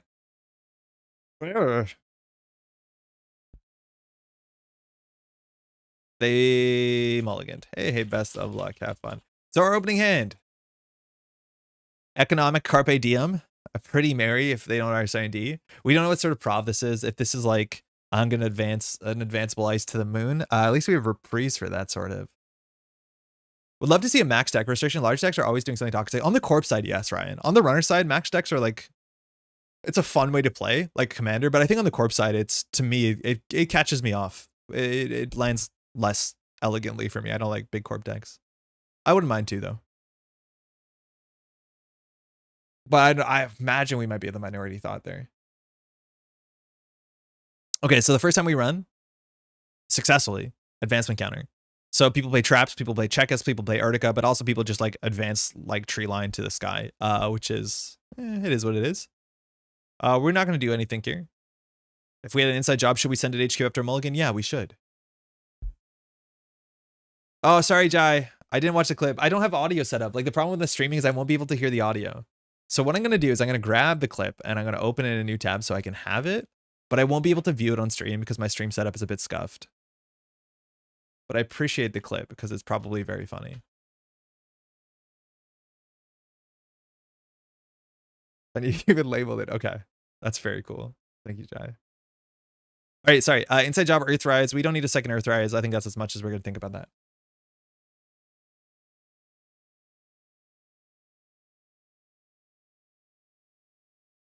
Will you try Jinyu version of Mercury? Yeah, I can. Dijon, if you have a link, I'll try it. Shuffled in Degree Mill Reeducation. What the heck? So we're playing into another like threat 4 is not a thing, and this looks like a Reeducation deck, but improv. We know there's a lot of points in our R&D. I don't think we run HQ right now, but they just attitude adjustment 2 agendas back. So this might be Hyper Glacier. I can't tell what this is. I'm not sure if we want to run R&D until we have like you know, an ability that matters. Carpe Diem. Like I think we don't do anything here. I think we just do Earthrise Carpe Diem. We could draw for a Career Fair. How many Career Fair are in here? Oh, this is not what I needed to open. Where is the deck? It's here. We have 3 Career Fair. Love it. I actually like Career Fair a lot. Just Fizarium Jailbreak. It's kind of likely to be a barrier. They didn't advance anything, so we actually don't know what this could be. If it's a VSA, that's annoying. If it's any of the advanceable ice, we're expecting barriers. Like, I don't think we have to do that. The density and R&D, even also, like, we need to be able to interact with Degree Mill if that's half their points. So I think we need to get a couple things on the table first. Let's draw once for a Career Fair. That's fine.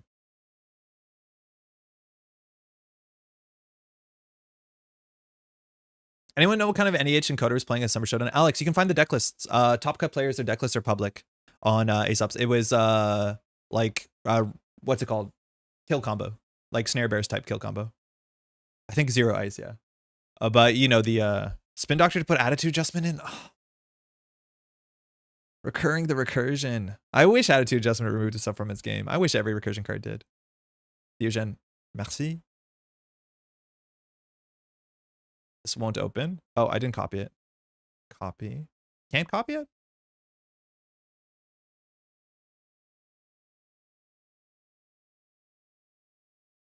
We'll make it work. Card and remote server. So if we don't run, we're not really worried. It's probably Rashida. Melandra Gem. 3 or lower. So in this matchup, it doesn't deal with Mesnachesmo. It does with VSA. It looks like it is Reeducation combo prop, yeah. We already have an inside job, but it's hard to have too many of them. I think we're just going to do nothing and wait for them to flood up. They're probably on 7 agendas. We just want to install a couple other cards. We'll see if Rashida goes off here. We're okay just sending it HQ. But like, I don't think we have to do anything. Melandra Gem is a... Melandra Gem you play because it doesn't break subroutines, right? Like it's a necessary evil if your game plan is just bypass all the time. Holy shit. It's an agenda. It's a cordon. So this costs 10 credits to steal. This costs 10 credits to steal because it's 4 and then it'll have 3 advancements on it. I think Cordon's underplayed. Me too. I think Cordon's pretty cool. I think we actually saw this in early like Azmari type kill decks. The thing is like, what do we care about if they score out? A crypto crash is like only kind of bad if they give us a tag. Just credit bomb. I honestly don't know. Like imagine this was a trap, which would be pretty fun, but like I'm not sure if we need to spend that much money. I think our best case scenario is find Hermes. Like what are they going to score out? A Reeducation? I think we would be dead. How? I can't see how we would be dead. Yeah, punitive is the other thing. Is like we need to keep our money up. I don't see how we would be dead. I think we just let this go. Reeducation Neuro, they don't have enough clicks. If they do triple advance, like they need to do seamless Reeducation Neuro. If they have seamless Reeducation Neuro in the top like 11 cards, yeah, we die. Again, I don't understand how Mercury doesn't run 3 Hermes. It's like the most impactful card on every board state. I don't think it's an agenda. Bologna never truly left us. Yeah, I don't think it's an agenda. Now we can lose to it. Now we actually have to consider interacting, but like this seems very strange that they would do this. I just want to get Hermes Centrals. Give us a Hermes. Maybe Juice Up, Rosenheim, yeah. I think this is a trap now.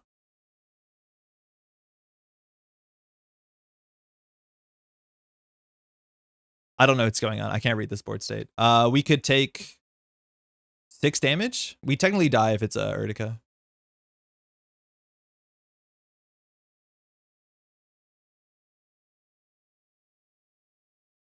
Oh. It's a Vig. What the heck's going on? Wait, what's going on here? It's a Vig. What? I guess we should trash that? We have enough money to like not worry. It's a Vladgard. We have to trash that too. Yeah, the Gordon doesn't do anything. Why do they do that? It's stealing agenda. It wouldn't have cost us anything. I guess we'll just get money? Yeah, I can't read what's going on though, but it's pretty interesting. Okay, we're on 9. Our card draw has died. I'm just gonna draw up. Okay, there's Hermes. That was weird.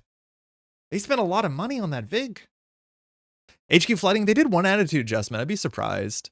But now we're just gonna do like Hermes run HQ, Hermes run R&D. Like we bounce this as a mess in Chesto probably. R&D is the mark. We'll just start there. See 3 cards. See what happens. VSA here's annoying, but we have both Melandrium and backstitching. So we have to see 3 here, otherwise we don't get multi-axis. They'll advance, I imagine, server 2, but then we Hermes it. And we have cards to stuff back. Mercury first, then Pretty. Endless Eula. Ooh. Okay. This goes back. Checkist. Oh, we've already turned on. It's good to know that they're on Checkist, but we've already turned on Oppo, so we can trash that without worrying about it. So they're drawing into Eula, which Melandrium bypasses. I think we've done enough. Let's just not get Oppo'd or punitive. So let's keep our money up and keep at least 4 cards in hand, or 3 cards in hand, excuse me. So we'll draw once. We actually should have Carpe Diem there. I'm not sure why we didn't. And then I'm just going to Carpe Diem to get credits up. They don't have a lot of money. Run already, no. Eula's so sad to Melandrium. Yeah, it's pretty bad. You don't see a lot of Eula. It will flatline people if they're not expecting it to like Banhar, but I think that's the only good thing I'd say about it in the meta. 6 for 6 seems okay. What the heck is going on? Choose a runner card type. Trash all installed breakers. They chose resources. Okay. Pay 3 per card. Are we upset about this? We can't actually use bad publicity. Also underplayed. I don't think this is underplayed. This is 4 credits for the corporation. 4 credits. So we can protect any of these for 3 credits. I don't think any of them are worth protecting. I think I'm just going to take our bad publicity and go on our way.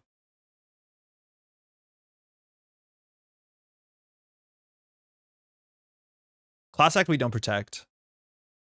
Logic Bomb for 3 is like kind of okay. I think Pretty for 3 is okay. Yeah, I would say Pretty for 3. I don't know how this interaction works. Like that. Yeah, Mary's okay. We have another in the list. Okay, so we don't have to do anything because they're not doing anything. We still have like 2 reprises.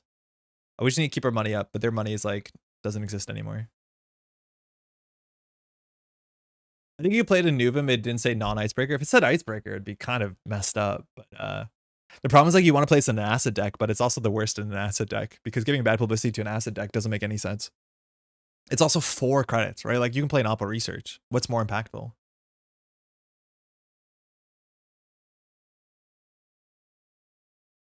Okay, so we're on 4 credits. We have a Melandrium. We're assuming the Ice on RD can't be raised. We can just jailbreak here. I think jailbreaking here is kind of fine. Nuvum can afford it. 3 influence, I guess. Good thing All Seeing Eye is rotated. Yeah, but then we'd still have to take a tag. Like, that's already kind of hard. But that card was a blowout. I'm not going to pretend it wasn't. I'll just send it, see what happens. This was reinstalled. This might be the same card. Outfit. No further. Okay. See what they advance. The card in server 2 were slightly more worried. Okay. So we'll do jailbreak to draw. Mercury. And we see 300 cards. Notice how we're just sending it. Hedge Fund, Ice Wall, Subliminal, Mess and Chesto. Those are not great. You'd expect a res for sure. I just don't think they have the money. They might have to protect this. We can consider running HQ and see a single. I think that's okay. We know nothing about HQ.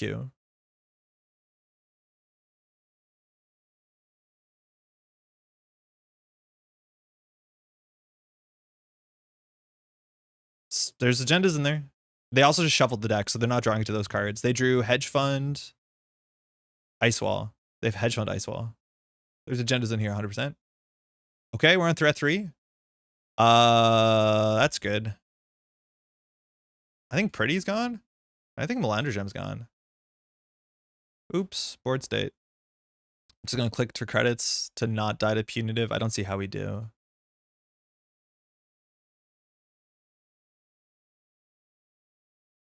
Double Hedge Fund, they're in 14. They can't double punitive us.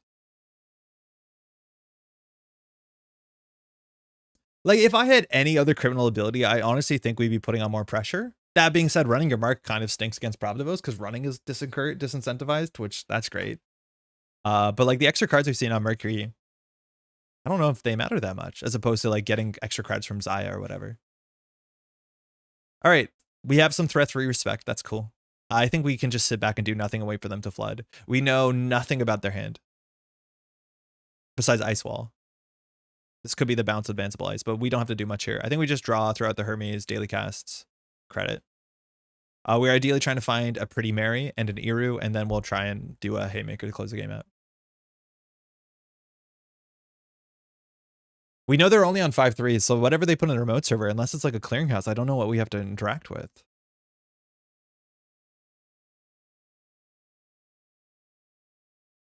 Okay. That they have to be a bit scared against Mercury.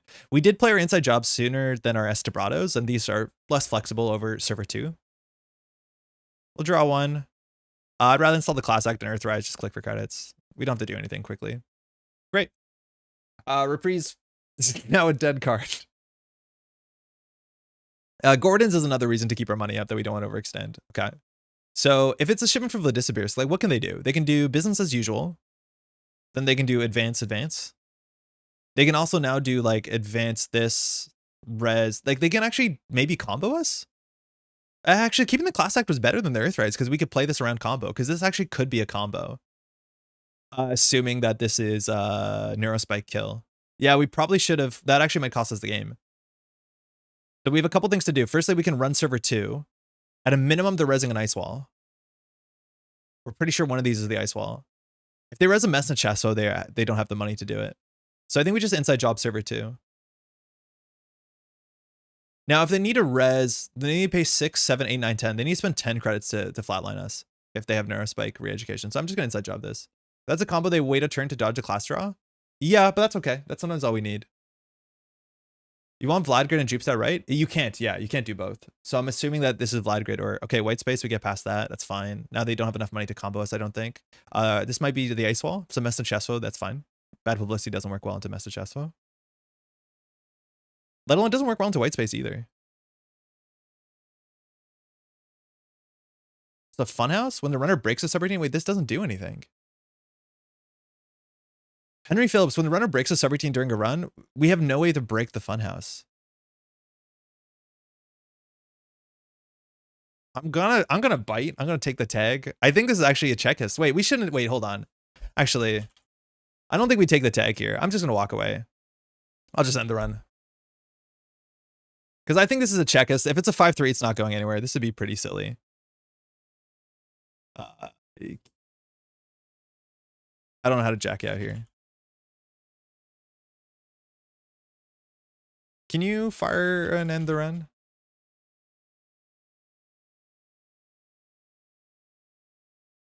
How do you end the run? Close prompt? Okay, thank you. Nah. Yeah, we don't have to write. Like, if this is a checklist, it could be a problem. They clearly have some tag. Okay, all good. All right, so now we can run R&D. We can run HQ. We know very little about hand. If they get an advancement on this, I don't think it's a problem. So we have a bunch of clicks here.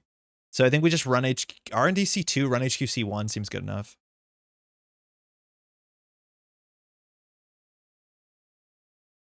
I'm assuming they'll advance this. Spin. We have bad publicity. I don't think we're worried. Palisade, okay.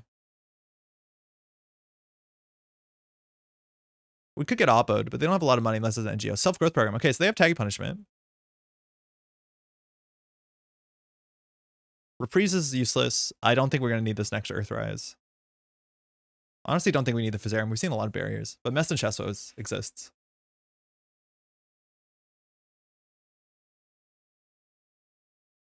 Okay, so they have a Palisade and Ice Wall somewhere, and we're still trucking along. We have a Pretty Mary, so we can just do Pretty Mary, run R&D. If they res, we're fine with it. Like, we're just hammering, just seeing cards. The C's 3. They can advance this. At some point, we could die to it, I guess. All right, that's it. Good game. Holloman, Vladgrid. Hey, GG. Thanks for the game. They have a very interesting deck. There's a lot of cards that you just don't see a lot of play. Like Henry Phillips is not a great card. Just the math on it doesn't make a lot of sense because you have to res this for 2. And then if the runner breaks a subroutine, you gain 2 if they're tagged. So first off, you have to give us a tag, and then we have to continue to break subroutines. Which if the runner's tagged, sometimes they just let tag subroutines fire. But then also, how much money do you need to get from Henry Phillips for this to be a good card? Like, quote unquote, good card? Like, probably have to break 3 subroutines. And that just doesn't make a lot of sense because it costs 2 to res, right? Like, you want to get at least a sure gamble from this or a hedge fund from this. And that means the setup is so difficult to set up. It's just not a very common card. It's an FFG card. And there's a lot of times what I mean where like standard has a huge card pool, but there's a lot of cards that just don't see a lot of play. I'm glad our opponent here is trying some of this stuff out. The Vig line was very, very interesting. I wonder what that means, like what they were trying us to do. Because even if we run it, it doesn't change anything. $8 for a single data ward? Not necessarily. Because Jason, you just let the subroutines resolve. Like, I think there's a chance that's what our opponent thinks is going to happen, but then like we just break the subroutines for 6. Unless that's what I'm missing. Right? Because you never have to break the subroutines on data ward. You can just fire them. Obviously, it's more expensive than like doing a cleaver, but you have choices. I'm going to do one more like this, and then we'll try Diogenes version. In Acme, and even in Acme, it's not great. Are you thinking Eula? Oh, I'm thinking of Eula, not Data Ward. Yeah, you're right. Data Ward has a bunch of end the run subroutines if the runner's tagged. Yeah, that is an Acme-ass text. I forgot about this thing. 246. Yeah, okay, cool. Yeah, that's something. Yeah, Acme-ass. Okay, that's totally true. I was thinking we saw the Eula in that matchup. I'm assuming that's what it was doing. Hey, Alex. Ag Confusion. I imagine this is going to be a hard matchup. Either we get blown out or we do the blowing out ourselves. Bypassing ice can be tricky in Ag Confusion. None of our run events are consistent because Ag Confusion can move us over. So all we have to do is like cheese the game really, really early. Stealing a bacterial programming is also kind of rough because it means Arizan can like sort out the top of the deck and then we have less pressure off centrals in general. I'm pretty sure Arizan can't afford to double ice central servers. So this hand is okay because it has a reprise in it. Like that's our best case. I'm going to just hope that we draw something good into Career Fair. I don't know if this hand is good. We might just need to get a pretty Mary and Nairu. Don't expect this to be a great matchup. It's not a good start for Alex. Excited to watch at least one of you explode. Hansei, okay, there's an agenda in Archives. We can't ice up everything. So we're going to run Archives first. It looks like if there's an agenda in HQ, it's now there. So we're going to run Archives to start, to maybe pop a Spin Doctor. Yep. Looks like we Hansei the agenda out. So we can see half of HQ. There might still be an agenda in there. If a bypass encounter is eaten before the Ag Infusion ability boops. No, because Ag Infusion is on approach. So actually, no, Inside Job will beat Ag Infusion. Sort of. Not really. Kind of. Because this is unres dice, and Inside Job is res dice. And Inside Job is when you encounter, not when you approach, if I'm not mistaken. You get past the Nancy, but you take 3 net damage. Segment LEDs joined the game. All right, Axu. Okay, things we can do. We can just send it R&D and see what's going on. We can Estabrado R&D. If it's a Tattoo Bola. If it's an Anansi, I think we're actually happy with it. I just don't think we can afford to jailbreak this. Like, it's more likely to be a Tattoo Bola. And like, how do you deal with Tattoo Bola? Oh, Mongos. How do you deal with this, right? If it's a Saisentan, we die, because you call event and we die 99% of the time. So we probably can't face check it, unless we put a Fizzarum on it. But if we put a Fizzarum on it and it's like a Thimble Rig, that's fine. If it's a Tattoo Bull, it's really bad. All the agendas are in R&D, but I don't think we have to make this play this turn. Let's just drop. That's better. 1 out of 3 times. I don't think we jailbreak HQ. Fizzarum and Send, I don't think we want to do that. Will I backstitching the Career Fair? Yeah, because I could draw once more then. Anansi is what it is. You know, I'm okay with Anansi. I think Saisentan is too big of a problem, and if it's a Tattoo Bola, we're cooked. Like, I'd rather be able to put some pressure on this server too. This looks like Rashida. Okay, so backstitching R&D is really good. We can start by running server 2 and see what happens. Again, we die if it's a Saisentan. But I think we're just going to start with the jailbreak. The problem is if like, we're jailbreaking into Rashida, it's not particularly great. We do know all the agendas in here. This is where, like, man, 3 Hermes seems so good. Imagine we had a Hermes down, then we did the play. Like, we can rip this up, trash Rashida. Oh, it's so good. So good. This has to be a Rashida. All right, let's force a barrier.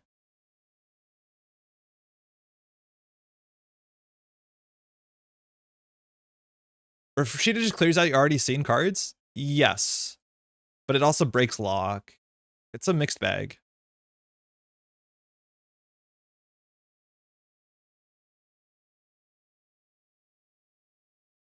Barrier in their mode is likely? Yes, it is very likely. But like we can't face check into a Saisantan, so we lose. So we have to. Okay, it's a board control. That's a problem for us. So now we'll just send it. Sometimes you do put whatever you have. Like in this case, Alex just needs to put whatever ice is here. It looks like there's 2 choices. The Vampire and Nasa. Okay, our Azmari is bottomed out, but rezzing. Very important for Ag Infusion. We draw a card here. La Costa, we probably should be trashing this. Alex has a Rashida though. I think if he gets a La Costa, we're in a pretty bad spot. I'm going to trash it. We can click for credits. Saisantan. Uh-oh. Hansei. Oh, that's bad. Yeah, this seems bad. After this weekend, I'll have all NSG Netrunner. Yo, building the collection is always super exciting. Not a Rashida. What's in the remote server? Mindscaping? And now any run we make will be just sent into the Vampire Nasa. So we do know the hand is Saisantan, 2 unknowns. Is innermost border control unbeatable, basically? No, not really. We have what's it called? Melandrogems. No, we have Melandrogems. We can beat it. It's not easy. But like the fact that you're just saying like having a barrier on the remote server seems really difficult for us to deal with is, yes, kind of the issue with Mercury. If you build an agenda suite like this. All right, so Alex knows the next card on top of the deck, and we know the next card behind that. It's... Oh no, because our Alex drew twice, so only 1 card is known on the top of the deck. So another ice is going to end up here. Probably the Saisantan. We could use a career fair. That's good. I actually think the Hermes is better sooner, but what can you do? If we reprise the Vampire Nasa, we might have a shot. When Ag Infusion fires, does the trash dice eat the inside job? No, because you don't encounter the trash dice. Inside job says the first time you encounter a piece of ice, and the ice is trashed on approach. So whatever you get redirected to, you will inside job that mandatorily. Which means if it's a Nancy, it's a problem for you. Alex can Hansei here. I don't know what server 2 is. Might be a Spin Doctor. Or just an Anoetic that's safer there. Hansei, okay. This could be a 1-3. So we have some reason to check archives. We can do Hermes inside job. Like we can do credit Hermes inside job R&D. But if we're playing around the 3-1, like people are still play Regenesis. Like we could check archives here. We know that Alex has a Saisantan in hand. So we know half of the hand. Why is the Saisantan not on the table? Problem is if we inside job, we can't jailbreak. So we only see 2 cards or 3 cards. This could be like an Anoetic, which is hard to play, but also could be a Spin Doctor. But I think if it was a Spin Doctor, Alex might have rezzed it by now. So I don't know if we need to check archives. But our play would be credit, Hermes inside job, run last click. This is too much respect for Alex, I think. I don't think we need to check this. Mav. Did we know that? That actually deals with Physarum. That is a valuable card in the matchup. Oof. Maybe we should have sent it. I don't love sending it last click because then we can't reprise. And I feel like we need a reprise very, very tactically to have a chance to win this game. All right, we know only a Saisantan in hand. And I feel like there was one more. Maybe it was a hedge fund. Saisantan, Hansei. So both of those are played. So we just know 1 card in HQ. So we could send it R&D. We could do Hermes inside job R&D. We could do Bravado. Bravado's better. Sorry, Debrado. Debrado's better for later. If we do Hermes inside job, we can do credit reprise and then run HQ. But we want to reprise the Vampy. I don't feel like we have choices. We have to hope the top of R&D works. Here I could be playing control. Be playing aggression. I don't know. It's fine. Whatever. It's what we do.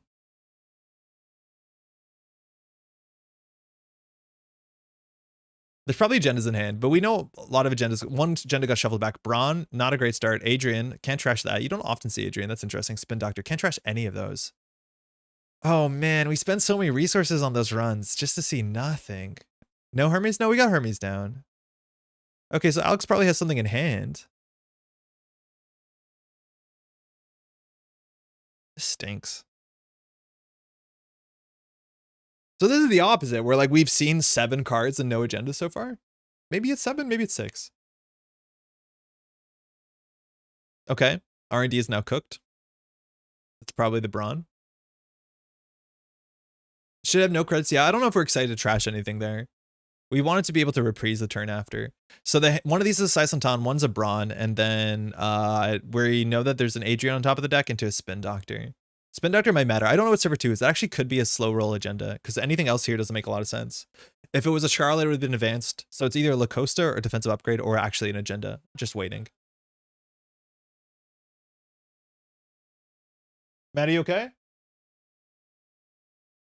Do you want help?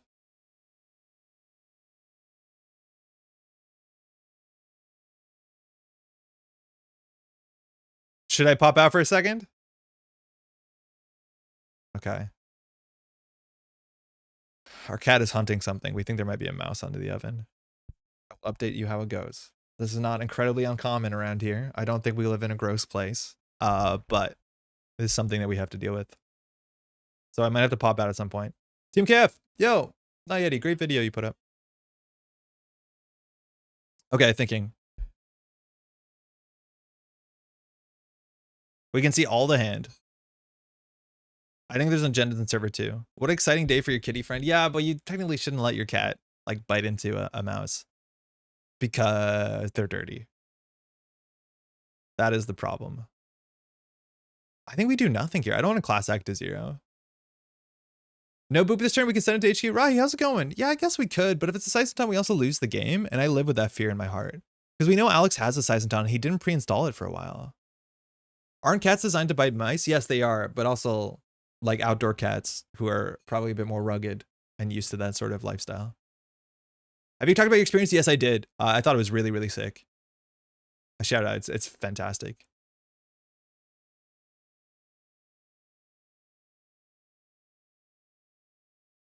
Okay, card in the remote server. That's probably the Adrian. So R&D got unlocked this turn or next turn. Sorry, the mouse thing. So it's either Spin Doctor on top or not. Mouses sounds more correct. I think we do nothing here. I think we just do class act click for 3. Like, what a life. I tend to go through my entire deck every game and have a weekend game. Okay, we have an Eru, but there's respect to that. I think we just take the 2 daily casts and install them. I've frozen mice for the snake to eat. I've a couple of times given them to my cats, but they're clean or nice. Yeah, those are specifically like not wild mice. Those are bred. That's the Spin Doctor. Okay, so R&D is unlocked. HQ has probably agendas in it. Server 2, Lacosta, I'm guessing Anoetic Adrian waiting room. Now it could be Lacosta agenda. Alex could square it. Looks like an agenda. So this is the turn that we have to like pop the F off. Unfortunately, we didn't get a backstitching down, so we don't have that. So if we do Estabrada, we have to eat a Vampiranasa. Honestly, eating a Vampiranasa is not that bad.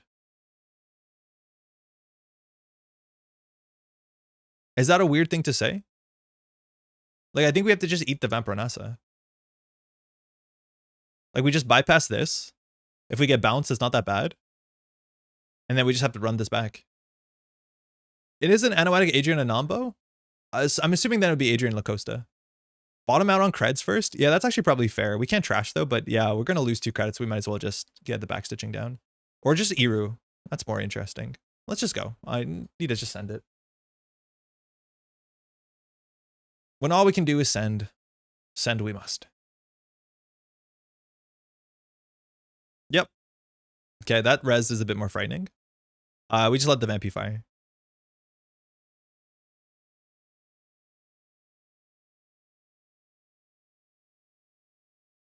Again, having ice that doesn't end the run, strictly, is not the best thing against Mercury. Full fire, draw 2. Click is worth less. Sorry? Shuffled Mindscaping Hedge Fund back in. Okay. So let's see a lot of cards. Yeah, we're non-threat, threat 4. Mercury first, then pretty. So weird it asks, but Anansi, uh-oh. Sam, okay. Both good and bad. So we can't deal with the border control, so I'm just going to return this to HQ. Let's see what happens to send a message. I imagine the Brawn here outside of server 2 gets rezzed. And like, what's Alex meant to do about this? Just hope R&D holds, right? Like, oh no. Died of Punitive? Cloud Eater Archives? What the heck? Choose a card to Hermes bounce? Okay. Oh, I wish we had reprise credits. Oh, if we had reprise credits, we could destroy the Cloud Eater. All right, we're winning. Anansi's on the top, though. Run HQ for a single win. Alex adds 1 card to HQ, range as the top 6. Cloud Eater Archives is big Ag Confusion energy. Yeah, it's still going to be interesting. Jailbreak HQ for double. Yeah, we'll just send it HQ for sure. Sniped HQ agenda. Yeah, it's our shot. I wish we could reprise here. It actually isn't that great. No, Alex's money's kind of tight. We're at threat 4. I'll take the Melandra Gem. Obviously, we can't afford it, but always Tattoo Bola. This is better than clicking for a credit. I wonder if Alex is sweating. Damn. Could have been Charlotte in the remote server, honestly. So this list looks slightly different than what I'm used to. Like the soccer type list. It's not running Cloud Eater. It's not even running Vampire Nasa. But you're expecting like 3 back pro, 1 send a message, and then it's like 3 Nisei, 1 off, I think. Double ice. Uh-oh. How many Debradas are left? The issue too is like inherently Eero's text doesn't work well with run events. So we can't cheat through the Cloud Eater unless it's Melandra Gem. So we actually can just send it to Eero and see like 14 cards. We have to take a turn off here and click for credits. Alex can score at a 4-2. If Alex scores a Nisei, that's a problem for us. And now face checking throws us into the Cloud Eater, which is not good. So I think we just take a turn off. And one of our options here is click 4. Logic Bomb. Yeah, it could be Logic Bomb. Could be backstitching. So it's either Melandra Gem or backstitching. The cool thing about Melandra Gem is we can just run R&D because we can bypass RFG. And it means that if we get thrown into the Cloud Eater, we can deal with it. So I'm just going to click for 4 and see if Alex scores out. If Alex scores out, it's cost a fair bit of money. This is okay on this turn because it's technically like nearly credit neutral. Face downs and archives, I'm not sure what those would be. No time for daily cast. Honestly, maybe. It might have been okay, but I think we're actually within striking distance of closing the game out. Yeah, maybe we shoot the Eero too early. Now it's gonna be a bit harder. We have to hope that this is like the Tattoo Bullet or Saisantan. Okay, that's fine. Now we can get the daily cast down. We probably should draw. Anyways, we should have drawn last turn because of Class Act. Could get a Career Fair. We'll draw again, Career Fair, daily cast, install Melandra Gem.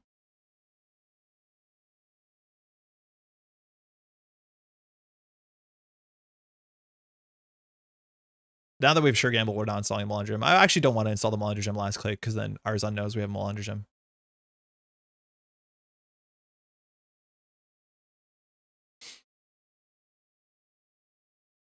Just make one run. Can we win? Maybe. There's a lot of agendas still in the game. We've seen 6 out of 20 points. There's 14 points left. There's probably a card in R&D. We have to track the next 6 cards. Because if Alex puts 6 back, like probably one of the bottom 2 is an agenda. And that was like 2 turns ago. So now it's 4 on top of R&D. Actually, even less because Charlotte's drawing. So we could see the 2 known on R&D, which would give us full information. We probably can just send it here. We could just do like Sure Gamble, Melandra Gem. The problem is like Eero actually can get bounced, but there's no longer bad bounces here. So I think we do Sure Gamble, Melandra Gem, Eero, see what happens. If we get Ag Infusion, we just clear the tag. And like none of the face checks are relevant here. Tattoo Bola. All right, it looks like we're getting our C3. So we'll Melandra Gem power counter. Tattoo Bola swaps. There could be agendas archives, actually. I don't think this deck has a good reason to run archives. It might be a reasonable place to hide them. 2 spin doctors are out, though. This doesn't have text.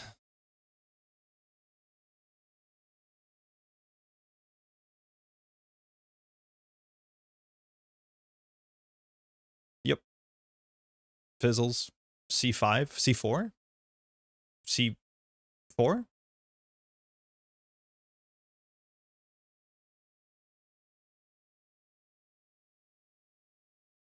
Damn, we're good.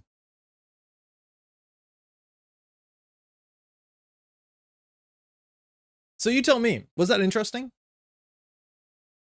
This is my thesis. I don't think that's particularly interesting. We just use as many uninteractive means to access as many cards as possible, and sometimes it do be like this. Did Alex play a game never? No, Alex put his ice down and hoped it mattered. I do think Alex drew ugly in the early game. But I honestly... Yeah, maybe. Without Oh, yeah, totally. If you do that, I might just run R&D, but I can't go back. Yeah, Alex actually knew it was on top. Yeah, that's what we were calling. Mostly artless is such a funny non-value neutral term. Yeah, if we get bounced here, we can't Eero again, and then Alex draws an agenda because Alex knows the next 2 cards. What's under this? First double steal is back ring. Yeah, I know. Yeah, I know. That was wild. Less experienced player watching this, it felt interesting to watch you figure out the lines. Our lines are just how many cards can we see? But yeah, okay. There's bypass tricks, and that could be fun. Like, I want to be very clear. I think a lot of people can enjoy this and do enjoy this. It's just not my style, and I'm trying to explain why. I don't think if you like this, you're wrong or a bad person, obviously. Yeah, I thought you had two more scene, which was a good time to go in. I was off by 1, it seems. It's not much different than Crew Hoshiko Freedom. Yes, it is, because that deck actually has to deal with ice. The text on ice matters a fair bit more. It has wants to run and interact and touch cards to do its thing. I agree that I think the problematic card in that matchup, if you ask me, and probably use Devil Charm. That's a wild card. Get like 35% but learning. Ask questions if you want, Pinnacle. Please. Even if you think they're ridiculous questions, they're probably not. And there's probably someone in your shoes too that has the same question but doesn't feel comfortable asking it. Okay, cool. Neat ice. Yeah, so it was Lacoste on their remote server as soon as turn 1. Thanks to the game.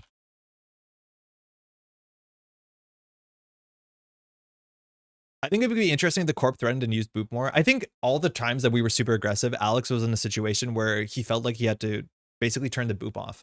Like the time that we ran into the Vampire Nasa, like everything was iced up, so we couldn't get booped. You're right. I was expecting the Boop to be much more impactful against run events, but we always ran in situations where the Boop was like, okay. Like resing the Saisantan, was it worth it? Or would you rather boop us to HQ? It forces to eat the Vampire Nasa, but like maybe Alex had I don't know where you boop us to. I guess this to server 2. The coolest thing with Debrado can be booped into a remote server and it works. Because the only condition with Debrado is you can't make a run on a remote, but if it ends up on a remote, you're totally fine. In terms of no interaction with the Corp, it's pretty much the same. I disagree with that. I think that you have a lot more agency in that matchup. This is hard because it's just the Debrado from hand. Like when most of your tricks come from hand, or I guess resources, that feels worse. I don't think that deck plays most of its tricks from hand. All right, let's go and do Diogen's version. So to find it, I need to modify this. So I'm just going to open up Council's list. Atea, Avaro Weaponization. Surveyor, cool. Charlotte, great. And then I'm just going to use this and append it. This is Diogen's list. It is, oh, I missed the language flag.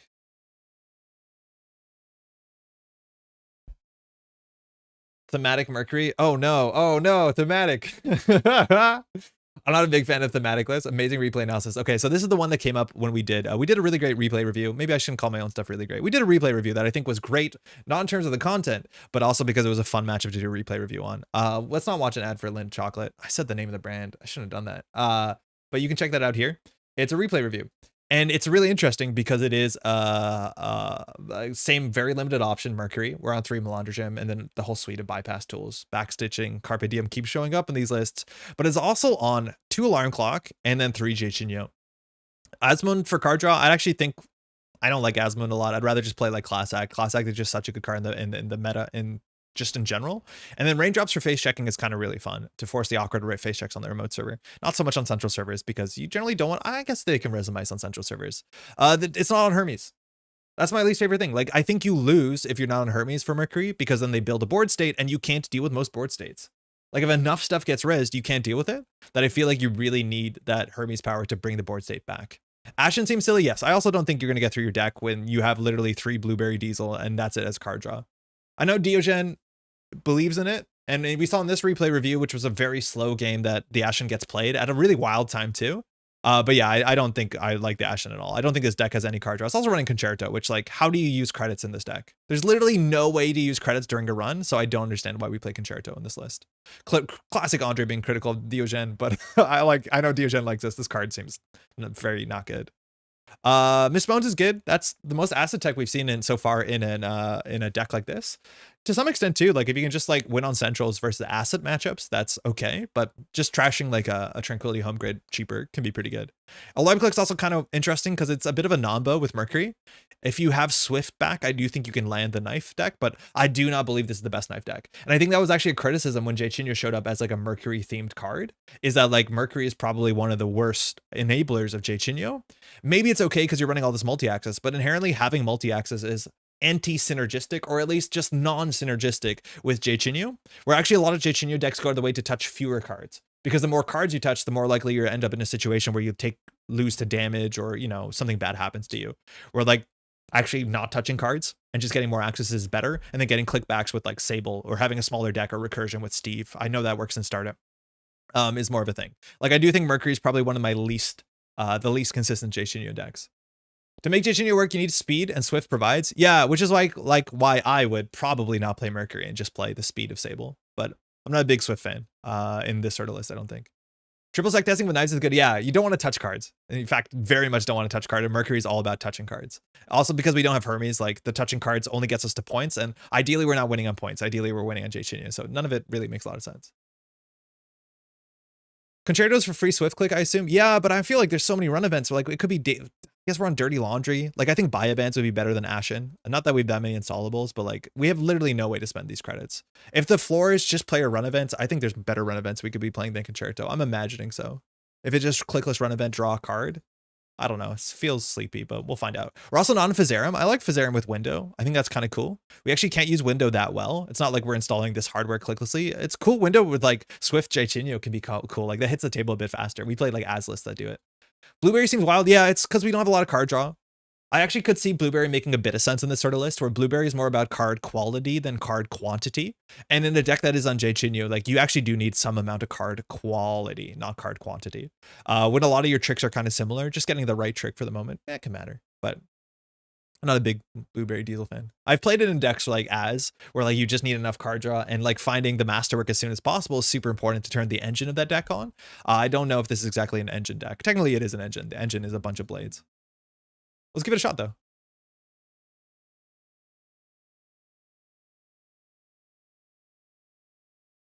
Again, you can watch that replay. It's an interesting replay because you actually have to pivot off the knife. I think the Ashen Epilogue gets played and removes a knife from the game, which is maybe one of the reasons why I wouldn't want to play Ashen. But also, hey, it has the same name as the title of the stream. I didn't even intend that. Diogen, that's sick.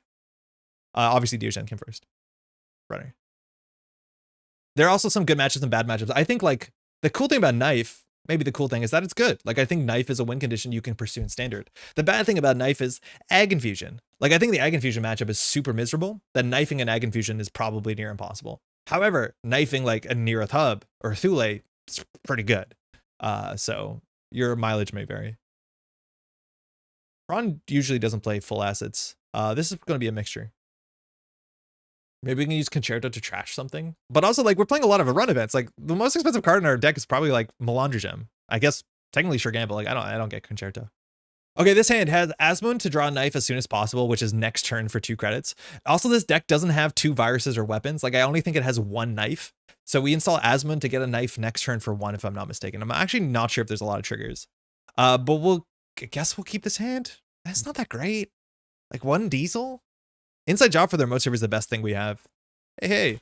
Thanks, you too. I'll try it. We'll see if there's Mercury pressure. Again, also with only 3 programs, we're hard to deal with SDS drone deployment. I think Tron's on 2 or 3. Asmoon without a turtle to grab? Yeah. I think turtle would also be good, but that's the problem. It's like at the end of the day, that's the thematic part, or like if you're breaking ice, why are you playing Mercury? So I think the deck is designed to not actually have icebreakers. Crisium on R&D, probably. We could Concerto the Crisium and get lucky. So here we got some options. We can Diesel for a hedge fund and then deal with the Crisium. We have to deal with the Crisium. Let's see how good Concerto is. Run R&D and gain 1 credit. I think this sucks. I don't like this. Card from deck. Oh, we transfer it for free. Golden. Like, isn't Overclock not better? Beans. I guess we have to steal that. It is a Crisium. Okay.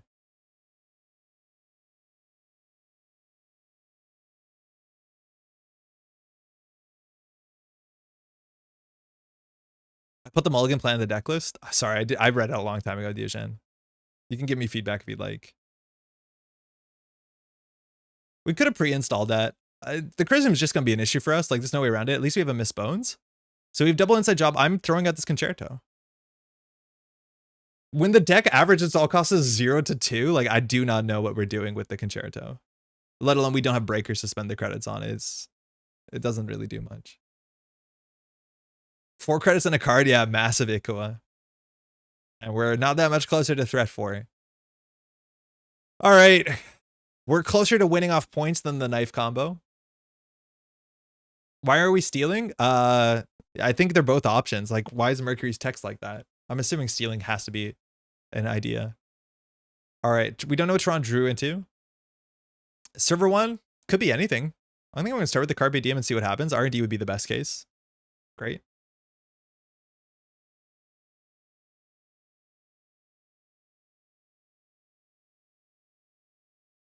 We're not knifing our opponent. We're forking our opponent. Imagine we find another SDS here. Spin Doctor. Okay, I think server 1's might be another Spin Doctor, so I don't love this trash. Threat 4. Unlocked.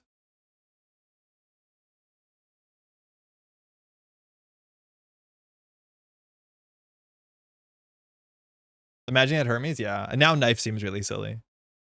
If it's a Sphy, we'll trash it. Stealing agendas is one way of winning for runner. Corp can kill and score. Yeah, definitely stealing agendas is important. However, as a knife deck, it's not necessary. Okay, the deck was just shuffled, so we can go back. We'll see if we just get like a descent on R&D. But we win off 1 SDS. The problem is we can't steal 1 SDS. We have inside job for the remote server, so Tron needs to build 2 ice to be able to like push out Rashida or something. So we're just gonna like play control. I don't want to play the Asmon. Managarm HQ, what is going on? I'll draw once, and I'm gonna run R&D last click.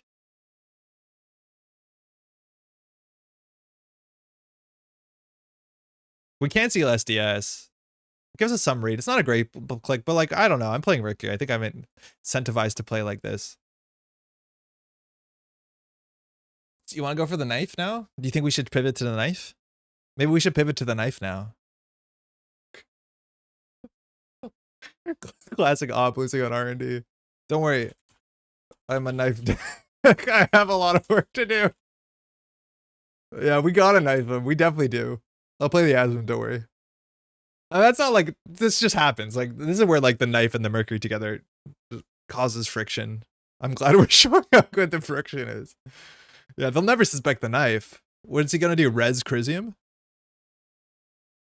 He needs to get ice on R&D, and if he can afford it, we just run HQ and win. If he puts a Managram on HQ, he definitely is flooded. The problem is like we have to draw into one of our 2 programs to be able to steal SDS, but luckily we don't need to steal SDS anymore.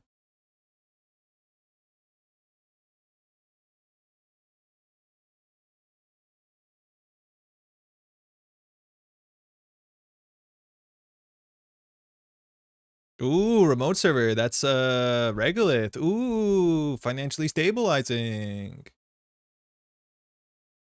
Well, we want to trash that. Not only is it 9 credits, it's an op trigger. So I'm just gonna run this C3 cards on R&D. Sorry, 2 cards. We should contest HQ, but it's not going anywhere. We'll just inside job, first click, double click through this. This is probably a Holloman. You can't Zato Centrals. I don't think. This is where I like Miss Bones. I'm a Miss Bones fan. Agenda's at HQ? Yeah, if you put Managarm in HQ, something's messed up. There's at least 1 agenda, we'll see half of it. It actually might have been right there just to ignore this and it's inside job HQ. It probably does close the game out a bit faster. In hindsight, like, it's very obvious the read is that there's something in HQ. I don't think it's going to go anywhere. And here we get to trash the Crisium, which we probably actually don't trash the Crisium, let's be honest. Unless we see an extract.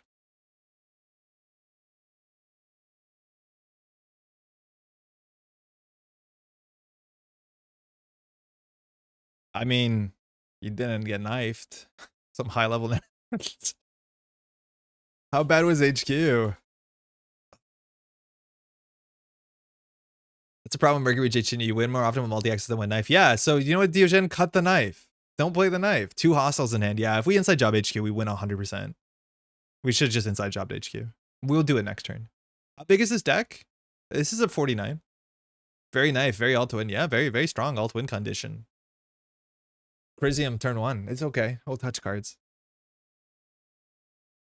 I was looking to fish out Tucana with Mavirus to start throwing ice up. Oh, very cool. Oh, very cool. That makes sense. Okay. So the idea is that Tron doesn't want to score out the hostile because he wants to like purge to get Tucana and the Tucana to repair board state. It does make sense. We're not very good at dealing with ice. Yeah, I probably should have just IJ HQ there.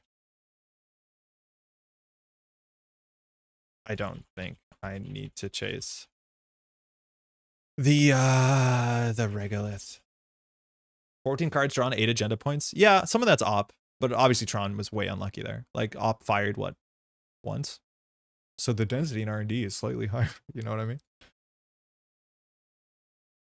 It's just very likely we inside job there. Double click the Managarm win. We're very likely we drew into one of our like SDS drone deployment stealing cards on turn 1. There's only 3 of them.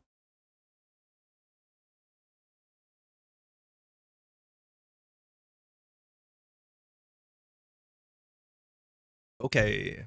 BC. Oh, it's BC. Sick. I'll IJ again. Imagine we inside job. Tron pops a border control for Sandstone. We just inside job again. Double click Managarm. How cursed is that? No. No, I don't think so. No, just IJ.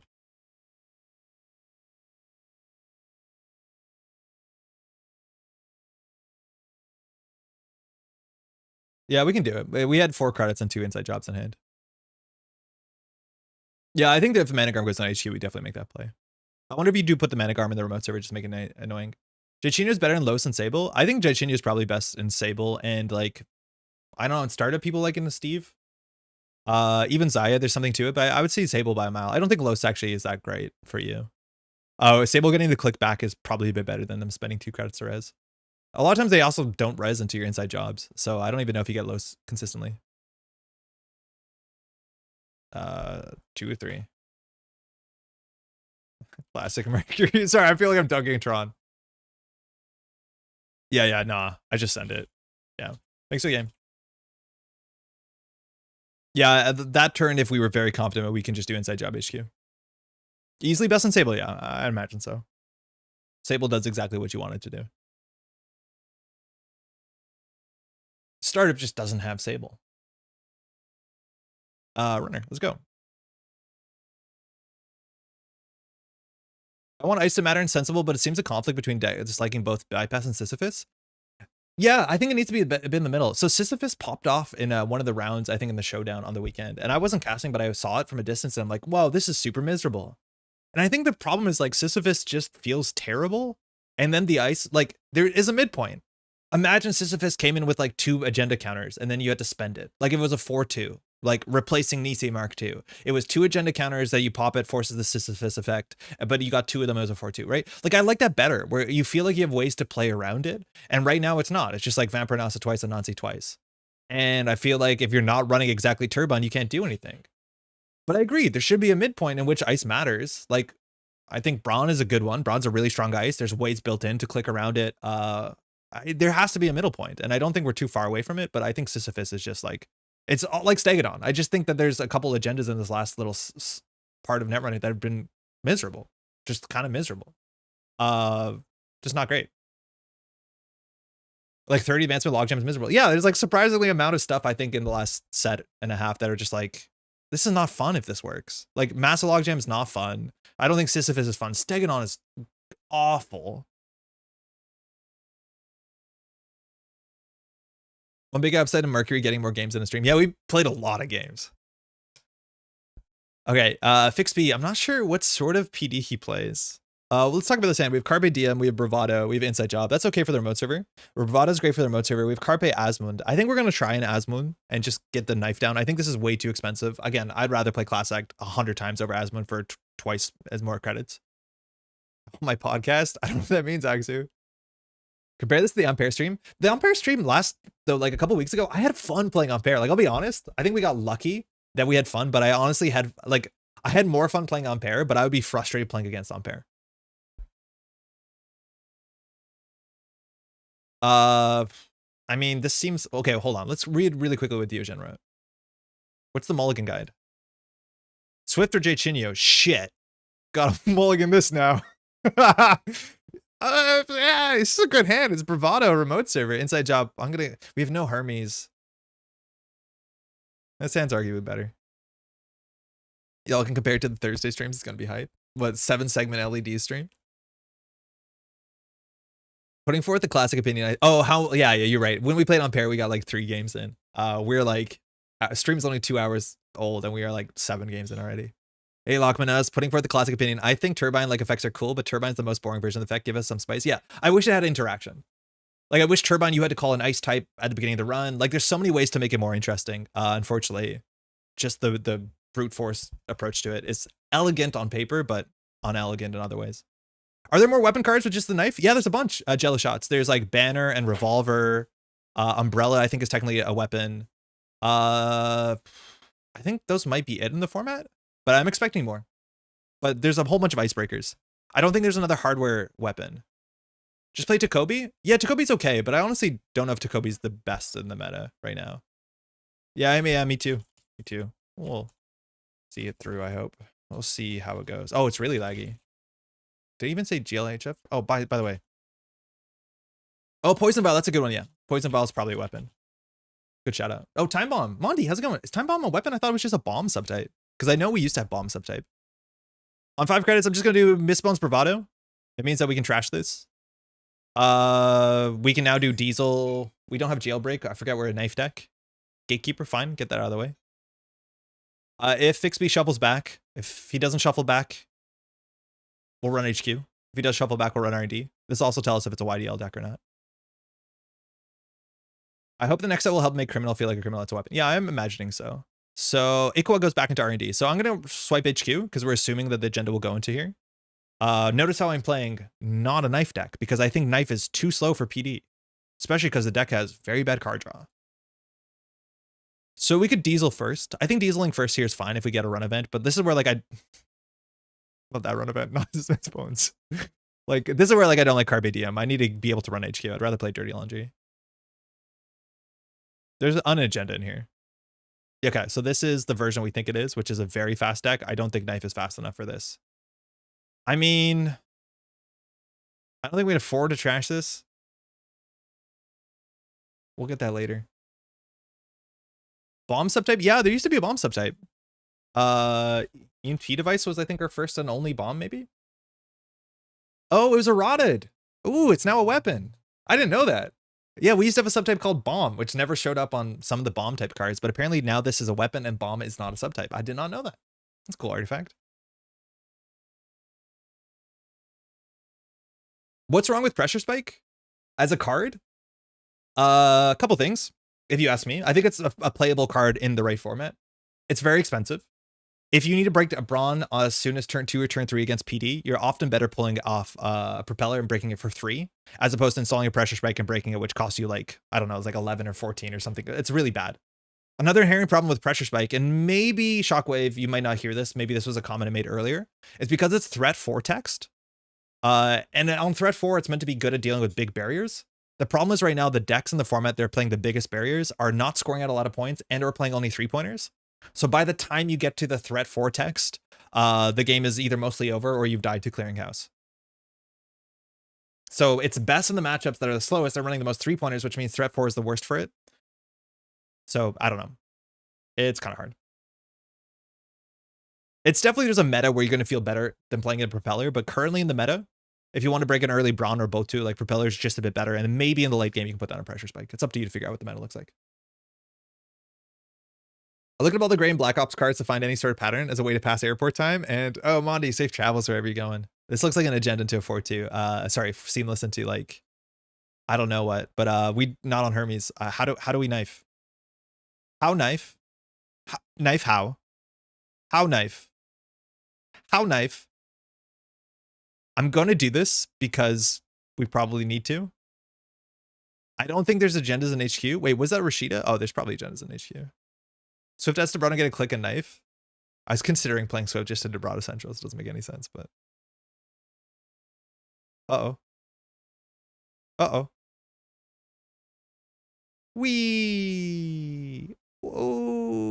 Okay.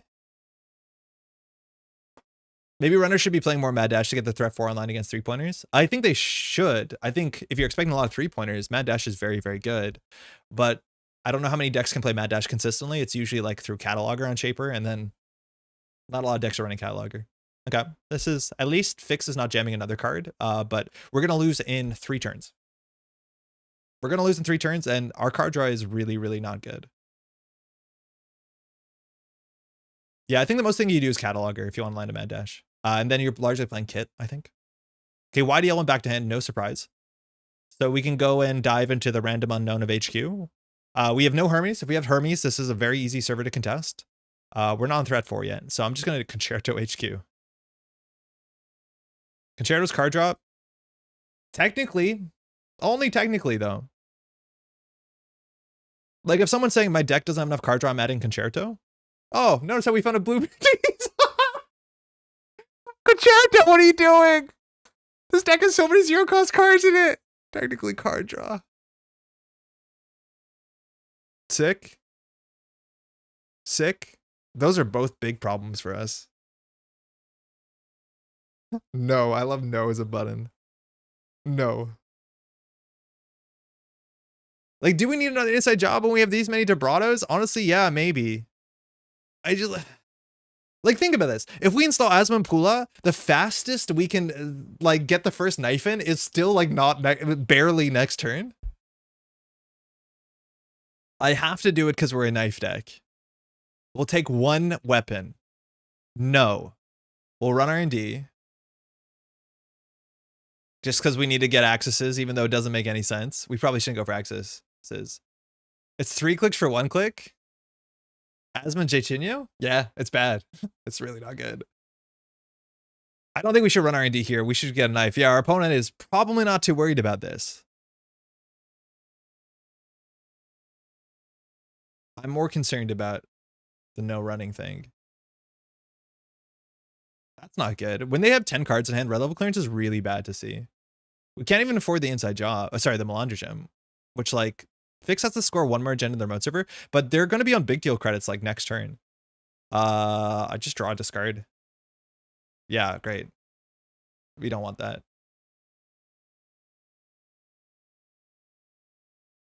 Again, I don't know how you play this. Your card draw on the deck is way too slow. We're playing against one of the faster decks in the meta, I'll be very clear. And this is where actually you probably should ignore the knife plan. I am doing the knife plan because it's the only thing that makes me feel I have a bit more agency besides getting lucky on centrals. Have you considered adding Embezzle because it's the Crim Burner? I'd rather actually add Burner, funny enough. But Embezzle is, it's not bad. People don't play it because it's not consistent enough. Because you have to call a type, and if it whiffs, it whiffs. But there were metas where Embezzle is better than others. But I think actually just playing Burner is kind of sick. So we're actually just short of running this, right? Like we're assuming that's a defensive upgrade. Fixby's going to win in 2 turns. Scores of the agenda, big deals the next turn. Like how do you do this? Give them a knife? Yeah, let's get 1 knife in. But we have to actually play a run event. Okay, no, we're not going to play a run event. We'll just run everything. I don't think Fixby has another agenda in hand. I think we should just lock the top of the deck. But if that's a midnight 3, R&D is not locked anymore. I feel like Crims need to use influence for either burst, decon, or breakers. So far, criminals are doing really well right now that I don't think you need, what's it called? The disruption of Embezzle. Because if it whiffs, it's really, really bad. It is worse than not running. Like I'm not going to say it makes eye for an eye look good, but I don't know.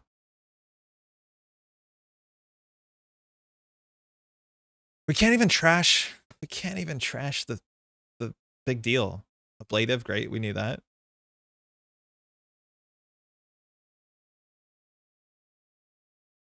Have we trashed the big deal yet? No, it costs 3. Can't. It's in hand. We're gonna lose to it.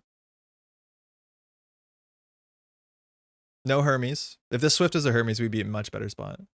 Is it better to install the knife last click in case something weird happens on the run? Yeah, Sock Monkey, that's actually a really good point.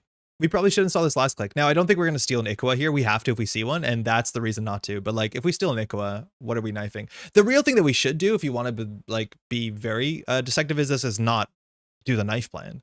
Like, Fixby wins in 2 turns. How are we going to knife? We have no card draw on hand, let alone 1 knife. These Moon PD players out here refusing to play Super Conducting Hub. Freedom, I like your list. I didn't score the Super Conducting Hub, but I brought it to our casuals and had a great time. I think it's a really interesting inclusion. It's really cool. Congratulations on, I think, Top of Swiss or however it went.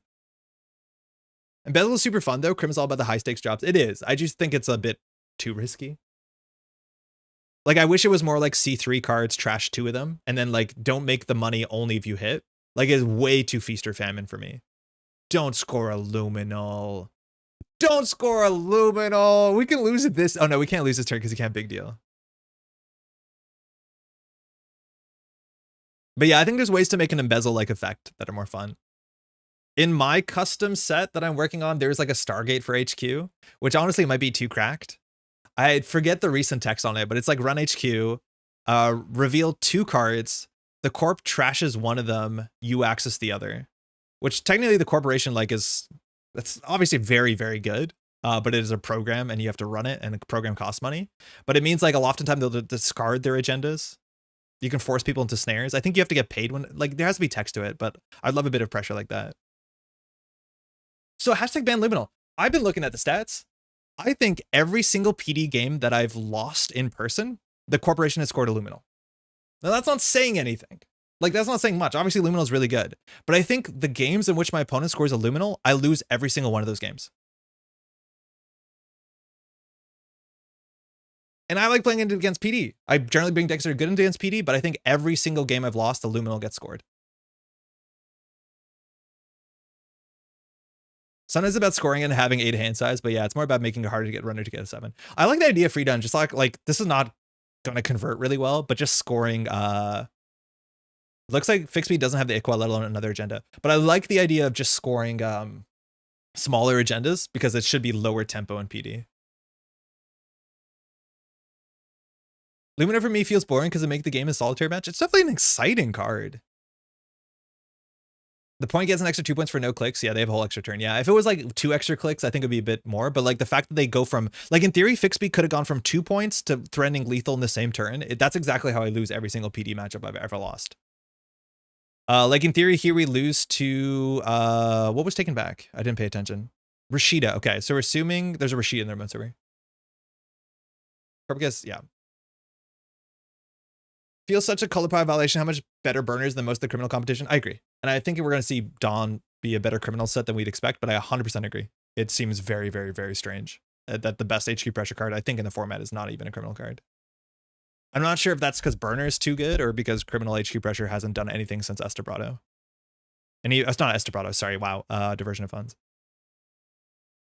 Like if we Estebrado, we can't even steal. Can't even steal. Like, we literally do not have the time and money to be able to steal Ikawa. If we don't deal with the Rashida, we can lose next turn, thinking, because Fixby has the big deal in hand. And with Rashida, Fixby will be on exactly 18. With Tranquility, he only has to be on 16 to win. The problem is if we Estebrado R&D. Oh, wait, maybe with Swift we can. If we do credit, Estebrado R&D, with Swift we can do it. If we do credit, Estebrado R&D, we have 2 clicks left, we bypass, we click. Ablative will fire. One of these is the Ablative. It doesn't seem that bad. And then we can C2 and pay for the Iqua. I think that's our line here. We could draw for a Dirty Laundry, but I just think we need to do this. Even Diversion of Funds has been underwhelming compared to the Golden Days of Siphon. Yeah. Well, like, it's not Siphon. I think we're glad about that. If Fixby Res is here, they'll put him off of the potential. And also running HQ is interesting because if we can trash the big deal, then he doesn't have the big deal. Didn't they move away from the specific server-based color pie? Sort of. Criminal is more about like central server pressure. I think Shaper is still meant to be about R&D, but like regardless, I think right now we're in a weird spot where the best HQ pressure seems to be Shaper, and that just kind of hits weird, right? Like you still see things like Dawkins Pass being a criminal card and like Cataloger being a Shaper card. I think the pie is a bit softer. He's gonna win in Seamless at this point. We think it's a Rashida, but like, what can we do about this? He's hoping for a cool redesign to do for Siphon. I'd bet a lot of money on it, Droids, because obviously Diversion rotates at the same time. Echo. Shit, that's really bad. That's pretty bad. All right, let's go find some more knives. Oh, that's bad.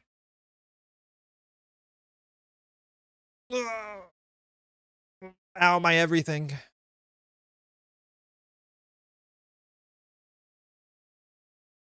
Okay, it is Rashida. So we know it's Tranquility, which is not a great draw. Greasing, which is a pretty good draw. And then 2 unknown cards. So if one of them is the YDL, you could probably just big deal it and then like recover. Trashing the big deal from hand matters, but at this point, like Fixby might not have double Seamless.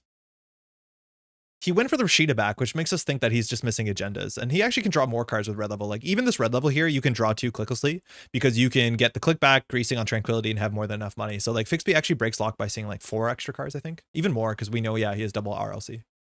That's a big deal. Yeah. And like now he sees 6 extra cards. Yeah, this is really bad. I think this version I like less because we're trading the pressure that we have of, you know, a bit more bypass tricks that are a bit more flexible and Hermes, and instead just saying knife matters. And like, there's a lot of matchups where knife is underplayed.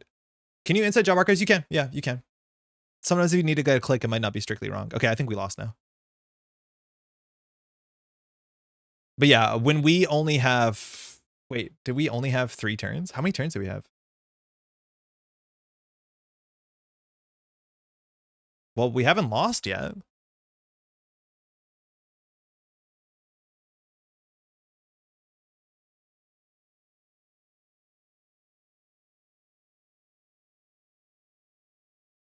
This is not good.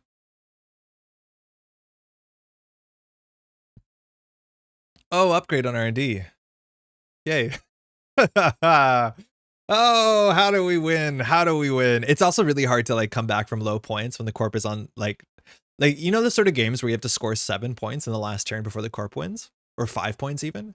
It's so much harder with Ikwa not being in your score area. Obviously, not only you're down 3 points, is like Ikwa has text on it, so it's really hard to make those like very exciting last turns where you steal like 9 points. Draw for Eero and skill diff on archives. I think if we skill diff on archives, does Mana Guard matter? We know Fixby doesn't have the Ikwa on their remote server because the game would have ended. So worst case scenario, it's like another Rashida or Midnight. One of these is probably the ablative. So I think we do try and skill diff on archives. Oh wait, we have no Eero in this deck. Actually, why did you bait me into drawing? We don't have Eero. We have no we have no pressure from this board state. Like literally no pressure. The only pressure we have is Mercury's text. Like there's no other pressure in the deck.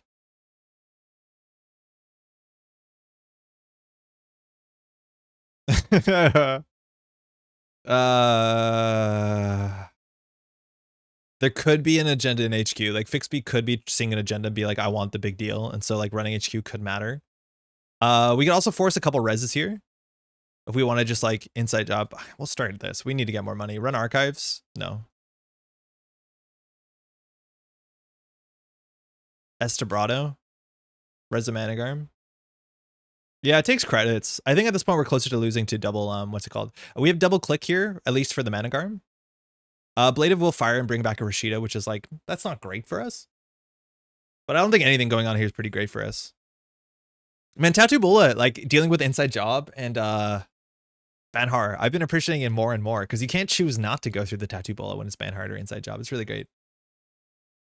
Jachino is an archetype role player. Since you need the full set, it's difficult to have it as a secondary win condition. Yeah, but like, I think that's the point, right? Like, I think you have to make a meta call and build your whole deck around it. And I don't think it's... I think when PD and Ag Infusion are so big of the meta, as much as there are good matchups to the knife, I think you have to build a deck that's actually less like this and more the mid-range. Like, I think Not Again, Daria has a list that was doing well at tournaments, which is like, it was a criminal deck with actual breakers and criminal fundamentals. It is Rashida. But also inherently did play knife. And I think that's more where you need to be. which like it doesn't play Mercury. Can't be too surprising. Okay, now we can deal with Managarm. Yeah, not against list is kind of cool. Yeah, there might be some midpoint where it's like I only put 3 slots in my deck and I'm just playing Criminal Fundamentals. I would probably be a bit more receptive to that sort of gameplay.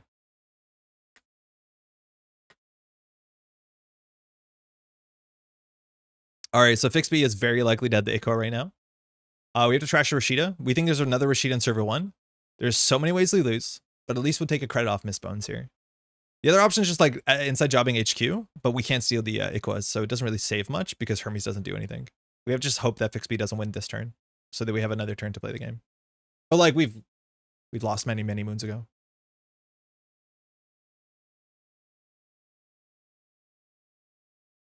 Oh, shout out Montreal meta, by the way. They've moved. If you're in Montreal, are you considering to come out to play Netrunner in Montreal? It looks like the local Tuesday nights have moved to the Silver Goblin. It's weird. I like the Silver Goblin much better as a space to hang out because the Silver Goblin is sick. Unfortunately, it's much further from my home. The other place was like a 10-minute bike ride. Silver Goblin's like half an hour. So I don't know how to feel about it. I'm definitely not going to be there tonight because Patrick is coming over to finish some of our commentary for NPC Montreal because we've hit the top cut as of Saturday morning. And that needs to get done.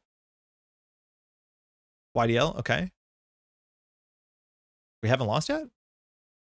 Great to see you live on my lunch at work. Hey, enjoy the lunch, Deadman. Thanks for the kind words. We've been playing some Mercury today. Very, very interesting results. Sometimes we're winning on turn 2. Sometimes we just are absolutely floundering. And I imagine that's the Mercury. After this, we'll play the Space Ice version. I wanted to try that. Play Spark.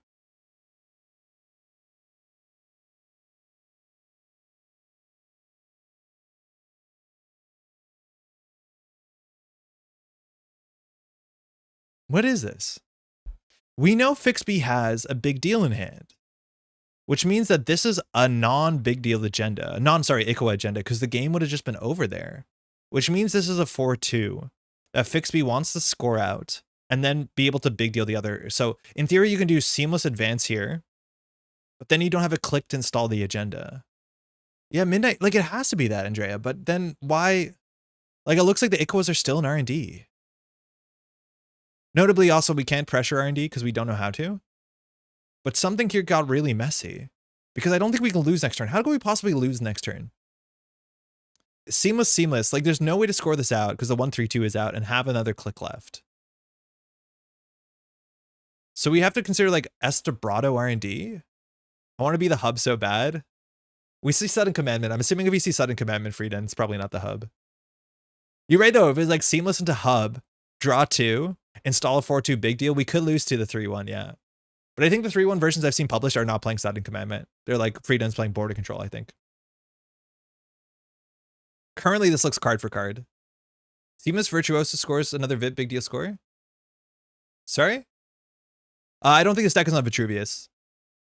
Generally, they're on Midnight 3 as a 3 of it and like 2 off-world office because it's only on 18 points. You don't really have a reason to play Vitruvius. Seamus Advance ADT fire and install agenda with ADT. I don't think it's on ADT. Again, I do think this is just like the shoot the moon list. But yeah, I guess if it's Vitruvius or ADT or something that we're not playing around, you could have a line here, but I'm not going to expect it to be that. Because currently it's card for card. So if we Estabrado R&D, Fixby reses 1 ice. If it's a draft or whatever. Oh man, we can't even make one run. I hate this. We can't even run anything besides HQ. Like, if we Estabrado this, we don't have the clicker credits to deal with either Managarm or Steal the Icoa. How much does Laundrum get you through? Everything. It gets us through everything. The problem is everything is only 2 ice and it costs 4 credits and we still have to deal with Icoa and Managarm. You can't ever deal with the I3 ice remote? We can. We just need Melandrigem inside job. On threat 4. How do we deal with defensive upgrades? Don't worry about it. Shoot the moon on Sudden Commandment? Yeah. Yeah, it was on 1 Sudden Commandment, 3 YDL, 2 Spin Doctors, and 2 Tattoo Bullets, I think is the Influence Suite.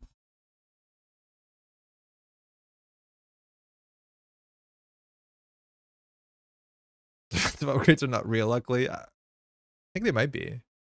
We're still at it? Yeah, Joe. This is the knife version is not my thing. It seems further from my thing. I just don't think knife is really good in 2 parts of the meta, let alone the decks we're playing into.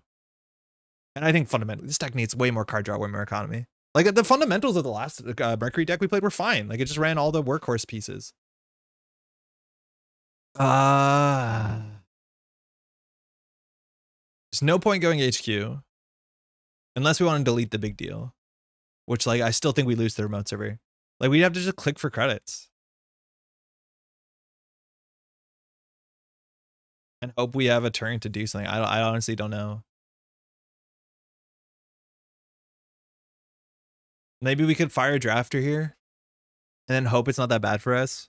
But it's probably bad for us. This just seems like a non-game. I don't know if Fixby's having a good time. Not even seamless. Wait a second. Yeah, off-rolled. Okay.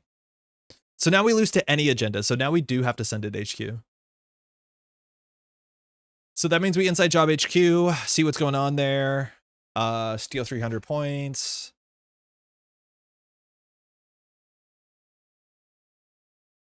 Yeah, the only thing we can do is inside job HQ here and trash the big deal. If that's the case, Fixby has to jam into the remote server, which seems fine, but at least we have another turn to play. Seamless goes back, okay.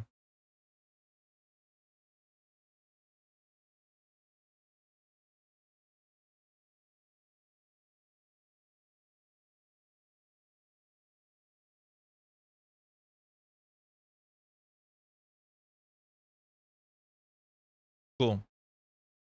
So Fixby to win the game only needs like 14-ish credits. There's just a lot of different ways to get credits up to 17 to score. So we'll trash we probably trash the big deal. Okay, that's not great for us. Actually, no, this doesn't matter. Non-icebreaker cards. Is Melandrium an icebreaker? Oh, we don't break subroutines. That's fine. Those are not good accesses. So we're assuming the game is entirely in R&D. So if we Estabrado here, we're on 2 credits and 3 clicks. All you have to do is res the outermost ice and hope that it ends the run. In terms of end the run ice in this deck, we have Tattoo Bola, we have Hagen, we have Braun, we have one more Gatekeeper, and then Drafter, we can just see what happens. If that's the case, we will click through one of these. We'll be on 2 clicks and 2 credits, which means if we have to deal with the Managarm, we can't steal the Ikoa. So that means if we can't steal the Ikoa, there's only 6 more points in the deck. Install Melandrium and click for credits. I think if we do that, we lose to the big deal in hand. So we just have to hope that Fixby doesn't have it, and that 3 RLCs are out. I think you're right. We need the Melandrium down, but actually, maybe we don't. Maybe we have to just hope we can get through this. This is not good. We could have windowed the Melandrium, but I think we need to do a run event. I'm not salty. I'm not salty. We're just not playing. It's fine. It's fine. It's fine. I'm actually surprised we actually haven't seen that many cards. We might have seen an agenda by now. This could easily be it. Just big deal, closes the game, and there you go, big deal. It's fine. It's over. Okay. So we trash the big deal. We have a chance there, but then Fixby puts in the remote server. Good game. That was a non-game. Like that, we didn't do anything. A good game. Thanks for the game. How many cards did we access? We accessed 20 cards? Huh? HQ runs were unlucky. I think there was an agenda every single time. Last run, he had both the agenda and the big deal in hand, and we missed. Oh, okay. Well, great. I don't think we should have done the knife. I think the knife was like the worst plan we made. It was very expensive, and obviously we're going to lose in like 4 turns. That game was way longer than it should have been. Honestly, I thought we were going to lose on turn 7 or 6. We lost on turn 9, and that's only because Fixby could not find the Ikoas. It looks like they're probably both in the bottom 12. 13 unique accesses, stealing no points. It's like a bit unlucky, but Fixby had the like double ice remote server with a defensive upgrade, right? Like anything that we get, that he gets goes into remote server. We can't even do anything. Good demonstration why I prefer 3 Aqua too. Oh yeah, that's cool too. Yeah, the 3 Aqua would have changed something here. Yeah. Yeah, unique accesses, you're right. That's 13 cards. I don't think we ran archives. Hey, Fixby, good game. Were you worried about what we were doing? It didn't seem very good what we were doing. I thought we'd lose a couple turns. Did you have? I guess you didn't have the Aqua, right? I didn't realize it was a knife deck. Yeah, that is Diogen's knife deck, which like that's not a matchup. I think you want to put the knife on the table. Okay. We've been streaming for nearly 3 hours. I think we'll do 1 or 2 games left with the Mercury decklist of the last week, which we did not play because it was startup. So we'll do Mercury and we'll do Spark. This is Space Ice's list, not that one. That came in top of Swiss and I believe second, not dropping a game at the NARM regionals. Or sorry, Nationals. Close to the sun. I really dug for it. Couldn't draw the 3-pointer. Yeah, you could tell. It was just, we were hoping you don't draw the 3-pointer and that we can hit the top. What was the ice in front of R&D? Was it a drafter? So this one has a couple other tricks. It has twinning, which is at least interesting enough because it can build multi-axis, and this is multi-axis. Okay, it was drafter. So we might have been able to just send it and hope for the best. Yeah, the Fems only list. So you know we're only on Fems. We have rejig to move the Fems around, which is kind of cool. And we're on 3 Estabrado, 3 Inside Job. No backstitching. No, what's it called? Logic Bomb. So we, as the write-up says, don't play this, and you sweat when there's 2 ice. And I think we're going to see that a fair bit. We have Capybara, which I'm not sure what we're doing with Capybara.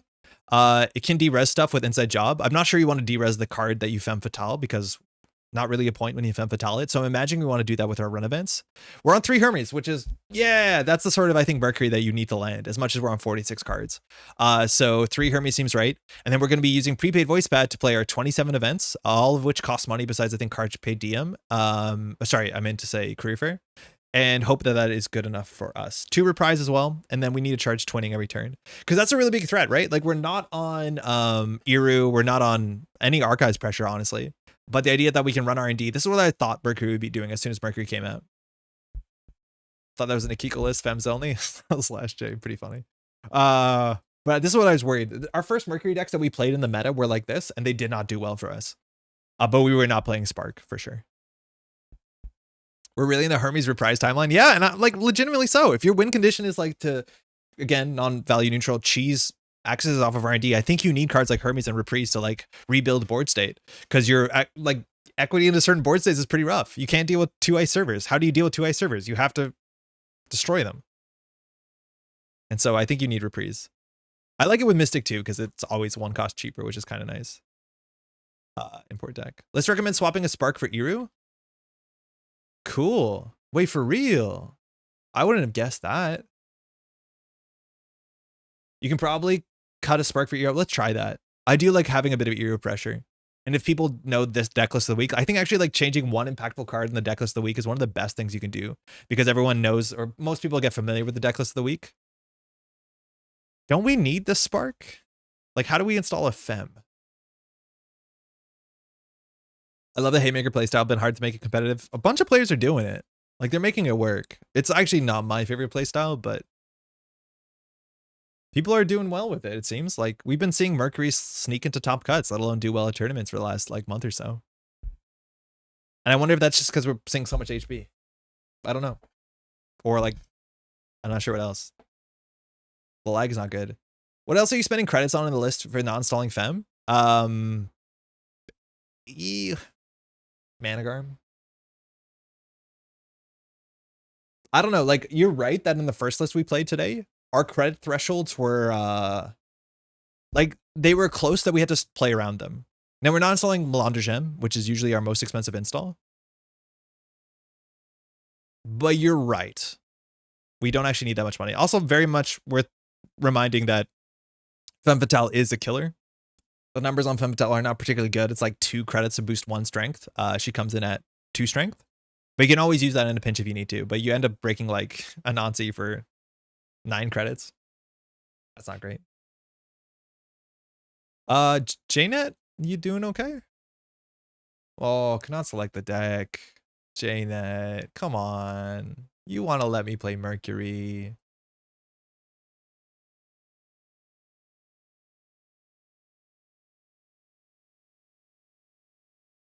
Come on. JNet. Give us 1 second. 19 games. Usually the more the number goes up, the worse it gets. I've heard rumors that like idling on the JNet homepage or like on this lobby page, if you have like the JNet window open and you're not playing JNet, it actually has an impact on JNet. I've heard this. So if you have JNet open on your, I'll join my own game, maybe close it. If you just have JNet idling in the background.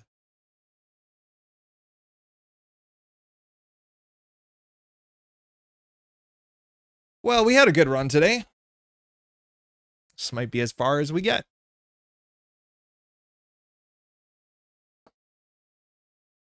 Oh, we got back in. I'll open 50 tabs of JNet whenever possible. Why can't we select the deck?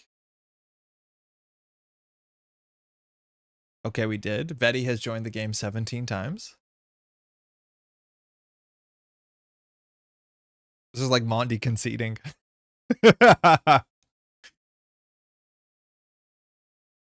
There might be a problem.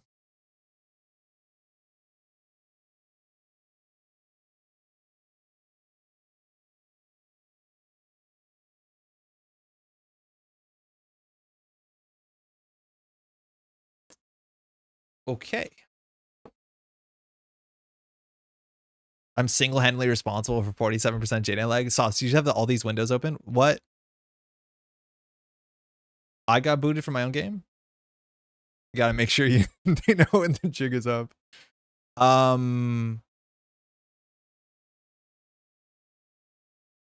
Okay, we'll give this like another 5 minutes, see how it goes. I'm assuming that things are kind of cooked at this point.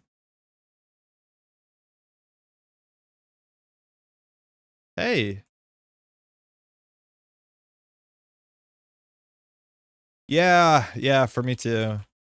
I don't think they're ever going to get these messages.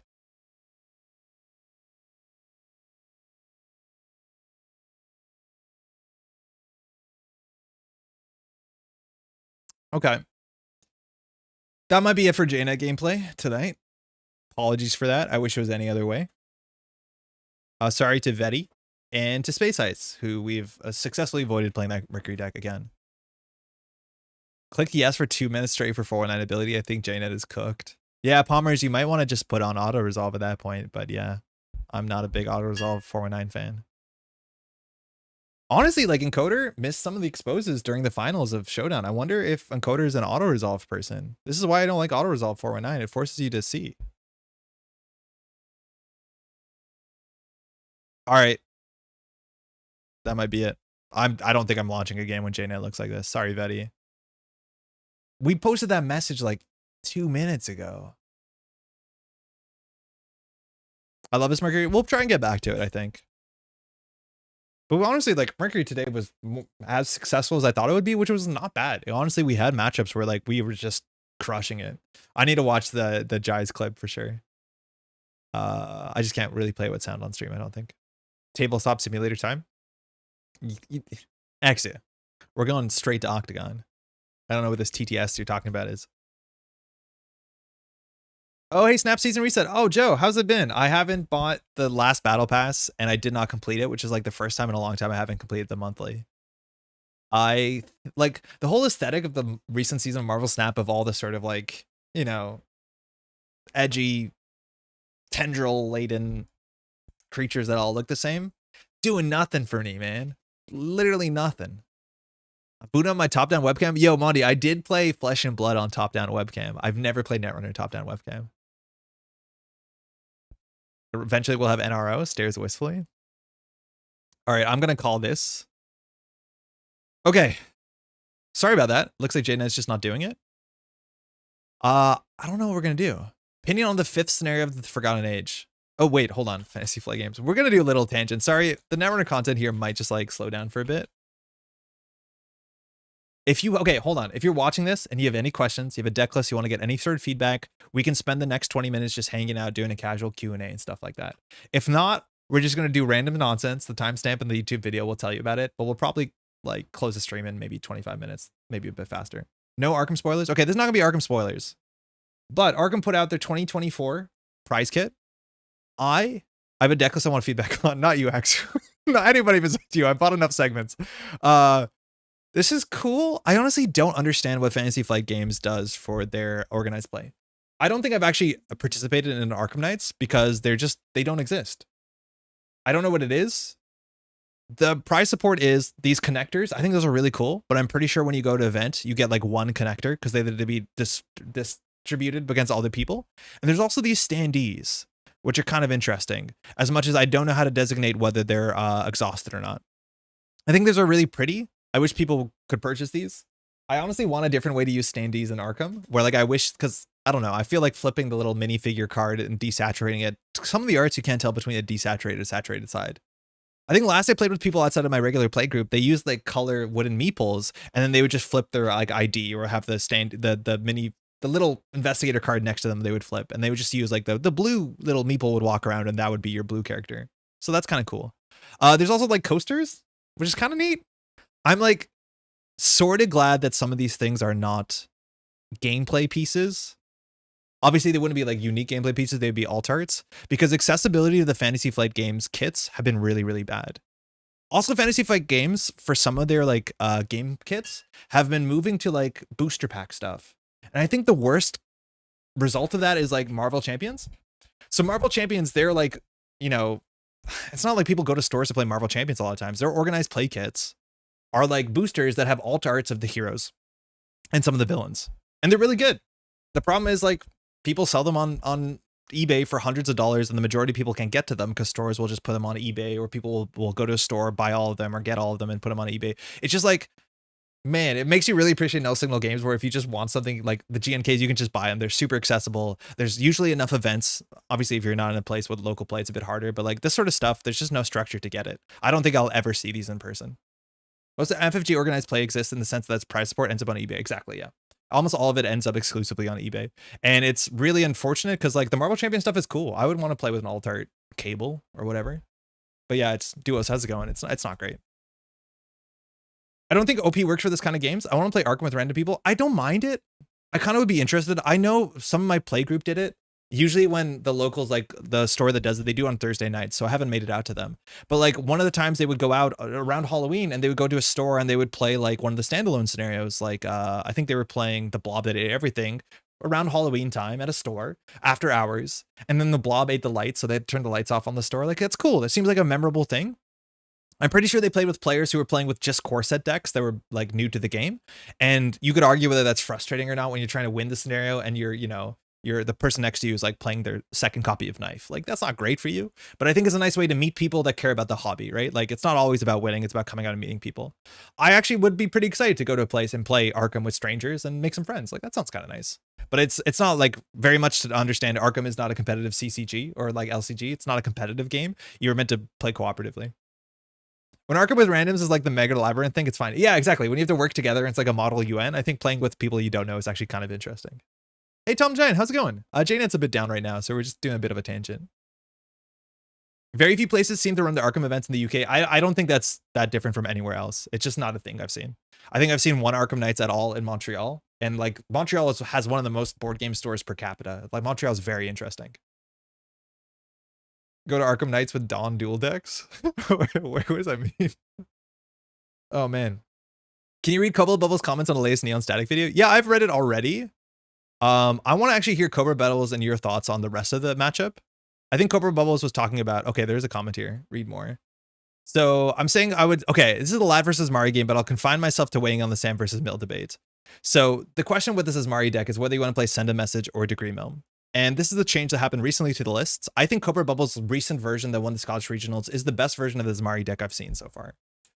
Can I start by saying, out of the Arkham Tangent, back to Netrunner Tangent, is that I don't think I've seen a deck like Azmari kill combo in the history of me playing Netrunner. I don't think I've seen a deck that's so divisive that feels like it's causing some amount of strife and friction in the community on like a weird person-to-person level. Because it is a deck that a lot of people are insisting is quite good. It has tournament results. We're not even talking about the fact that like a lot of folks don't like dying to like a 3-card in their remote server, 2-card in their remote server and think that's like unhealthy for standard. Actually, I'll open your deck list in a second. But it's like very, very strange. It's a tense deck list because some people think it's just trash and like it's losing to bad players and people making mistakes. And some people think it's the best deck in the format and they show up to tournaments and go undefeated and they put a deck list saying like, I told you it's not bad. And it feels like it's kind of tense.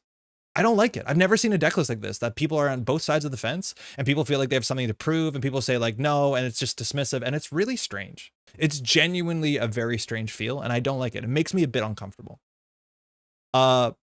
Kobrabo's last version also like started with that. His write-up, which is really great, says like, I told you this is a real deck. People don't believe me. And I just don't like that tension. Hey, Jeff, I argued for a long time about Rococo Asa. I think this happens more than we think.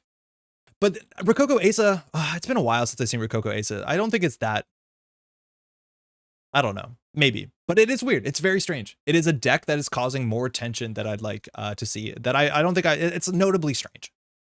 So one of the recent things that happens, I really like Cobra Bull's version, and that's because Cobra Bull's version allows you to attack the runner who's prepared for a certain kill line, and then it gives you access to different kill lines. And I think being one step ahead of a runner, especially when you're still in closed deck lists during the Swiss rounds, is very, very important. I think if the runner gets comfortable to the version that was first the dial EA for murder, and then they get surprised by a red level clearance or a neurospike, that's a nice way to get some like easier wins. I think that really important. Now, one of the big changes that happened in that list is send a message, which was the off 5/3 that wasn't the very important Reeducation, changed into degree mill. And from a distance, this looks kind of nonsense to me. Now, I saw in a couple replays how this can matter, because it's actually hard to steal degree mills. Of course, it's hard to steal degree mills. And then having protective 3-pointers as soon as turn 1 can matter, as much as sometimes running into a 3-pointer and stealing it is the worst thing you can do into the matchup. And that's because the matchup inherently is running punitive Counterstrike. So the idea is we now have an agenda in the deck that has an additional cost to steal. So if the runner runs archives and then finds a degree mill, they can opt not to steal it. If there are 6 points of degree mills, they can take 3 points, they can take 0 points. On the other side, though, when you play send a message, that's not the case. When you play send a message and the runner runs archives, they have to steal the points and oops, suddenly punitive is online. So why make the change? My understanding, and we'll read the comment, I've read it off stream, but we'll read the comment, is that the assumption is the better players, quote unquote, dismissive term, but sort of, are expecting send a message and are not ending up in situations where they are going to put themselves in a risk where they can bumble into a send a message and be forced to steal it and die to double punitive, single punitive, whatever it takes, right? I definitely get why people don't like playing this Mario. When you lose, it feels like bad Netrunner. Yeah, it does feel like bad Netrunner when you lose to it. But yeah. This is the big difference, is no longer can the runner accidentally die to punitive. And instead you have a defensive agenda. The way I see it is that I feel like you could set up situations in which you can force the runner to die to send a message. And I also think that there has to be situations in which the runner, like you have to, if the runner knows that you're on degree mill and not send a message, it opens up a lot of play patterns where you can start like dirty laundering centrals when you're low on credits. You can run archives freely. You can check the table. I actually think putting send a message and making it look like a spin doctor or Rashida is a legitimate line when you're ahead on credits and you're not worried about like you can kill the runner. I think having that trade-off is a legitimate trade-off in certain matchups. And I'm guessing the assumption is that if you play degree mill and you're not playing send a message, the players who are respecting the send a message, which are the players that you're trying to beat anyways, because they are the players that know your matchup and know what they're doing. And generally the players who know what you're up to are harder to beat. That is the change. That's my guess. But I think there's a lot of matchups where like you just need to send a message. And it's an interesting thing where I guess actually changing back and forth and people not knowing what you're playing in Swiss can keep them off dirty laundering archives or like running centrals to get Amakua counters and they accidentally steal a 3-pointer, which they can choose not to steal. So we'll see what Rowan says, because Cobra Bubbles recently played the degree mill version and did well at Scottish Regionals, and I really like Rowan's version, barring the agenda suite. The agenda suite is the part that's really strange to me. And Rowan messaged this. I'm firmly on the side of playing mill at this point, but it's not for this matchup. The logic is simple. A competent lab player is basically impossible to kill with punitive. Between Stoneship, Onicom, and the ID ability, even in very short games as Azmari wants to play, they have very high odds of getting to enough cards that game. 2-3 damage, punitive, 1 lock kill. I think that is something that probably came up in the matchup. Mind you, this is in response to us joining Neon Static yesterday, and we did some coaching, and we played Lat, Triple Stoneship on Amakua into this deck list, which is just a miserable matchup. I don't think the deck list can really win. The Azmari can win, I'm imagining. Understanding that, we probably should have not held on to punitive and just tried to push the combo a bit faster, but we just cannot kill Lat has double Stoneship. It's impossible. We probably should have given up on the punitive. However, we'll read through the whole thing. They also have enough installables that they can basically always steal mill when they feel safe to do so. Even though Sam could in theory make trick shot a scarier prospect, and I think that's something that came up in the game, is that trick shotting when you're in low in credits to contest a remote server. If you steal a send a message, which you can't opt not to in R&D, and then end up running the remote server and steal the Reeducation in there, you've stolen 6 points. And the only way we can kill Lat is if forcing Lat to steal 6 points, which means like we feel like we have to feed a send a message. We can't choose to feed a degree mill because Lat can always say no. There's functionally no difference in the matchup between the two agendas. However, Mill is much better against Crim and Essa. Smart Crim players will know that their best out in the matchup is to find the agenda early and dodge punitive, either by keeping our resources low or playing Class Act, and then work towards winning without risk of death later by cracking the remote and finding the last agenda on the same turn. Mill makes it much harder for them to do that since they don't have any expendable installables. I don't know if that's entirely true. Essa, meanwhile, is not like the installables part. I think everything else is sound. ESSA, meanwhile, is not usually going to be able to crack the remote in time. I think in ESSA, it seems like much better because ESSA running archives, like they could have 6 hand size, the ESSA player, like, I don't know. But they do threaten to win off sabotage, except that mill makes it much harder to do that since ESSA has very few installables. I think that makes sense. The too long to read, the two agendas are functionally the same in the lap matchup. I don't fully agree with that, but mill is better in other matchups, so we play mill. The only matchup Sam is definitely better is against runners who don't know what you're doing, but this is very rare at this point. Anyway, you can still punitive them of Reeducation. That is the choice. And like, I don't know how you beat Lat. I don't know how you beat Lat in this deck. I think this deck has results and is doing really well. But I don't know how you beat Lat with like a small amount of tech. And I do think having a send a message in that matchup makes sense. Now, we'll see. I do think criminals, you can punitive. I think ESSA, you can also punitive relatively easily. But it comes down to the point is, are they playing around it or not? And that is like the really interesting discussion on whether you play send a message in Degree Mill. And I can't tell. I do agree with the prescription, the Crim game plan. Like, why Crim would you try and win when you can bust the remote trivially and play TCA? That's the thing too, is like, I don't want to steal the Degree Mill. Right? Like, I honestly don't feel like when I play this matchup, and this came up yesterday when we played it, it's like, don't win, just make the corp lose. Like, I'm not interested in stealing an agenda unless it's a Hermes fire that really matters on that turn. But if you can just trash their kill combination and get the Amakua to 6, they don't have a win condition when you're playing criminal. So like, I think the fact that we don't have to worry about punitive anymore unless we opt into punitive has an impact on the game. ESSA, I'm not going to talk about. I'm not an expert at this deck. I have played very few games. I want to be very clear. I'm not an expert, but this is what I thought going into it. And it's very interesting to hear Rowan's way around it. You can kill through TCA. You can only kill through TCA if you set it up and or you are playing the version with, I think, like you have to pre-advance to kill, which means you're weak to Hermes and Pinhole and all this other criminal stuff. Or if you're playing the version that's on Neurospike and Jupestad, I think the Neurospike version beats Class Act a lot more. And that's why I really like Rowan's modern version that plays like red level clearance and a bunch of other ways to like cheat around it. Look, I don't want to add more fuel to this fire because I agree this deck list feels very tense to the point that like, I don't know, it makes me uncomfortable. People saying whether it's good or not. The thing that gets me, and this is again another pain point, and I hate that I'm adding into this. This deck is winning tournaments. From my experience, 100% of the games that I've seen this deck win, and I've filmed these games, they're up on the channel. 100%. And I'm not explaining what I think. I'm explaining this is why I think people are sometimes hard on this side of the ocean to believe that this deck is as good as it is. And I think it is a metaphor. So I think you need to know what to do. I think you need to prepare for it at Worlds. But at the end of the day, 100% of the games that I've seen this deck win are because of runner errors. At the showdown, it was multiple runner errors. And obviously Santa picked it up for the first time. Didn't do that well with the deck in theory. Went like 4-2, I think, at the event. That's not bad. But I've seen it go 8-0 in events. Like, it is a good deck. It's winning events undefeated. But every single game I've seen on stream, on recording at tournaments, the runner always makes a mistake. And that's fine because that's happening consistently. But I do not know. And I think that's the problem, is a lot of players expect that runner at the high top tables, like going to Worlds, to not ever make a mistake. And I think that's a hard thing, is understanding that people do actually make mistakes. Can this deck win without the runner making mistakes? Yes, it can. It's possible. I think around tech, it becomes about harder. I think you have to be really good at the deck to set up a situation that beats not making mistakes. I think that is true. And it's also a combo deck. Rowan's very open about it. Like, you can just lose. If they set up everything by turn 5 and they shut you down, yeah, you don't have a game plan. That's fine, but you're playing a combo deck. You have to expect it.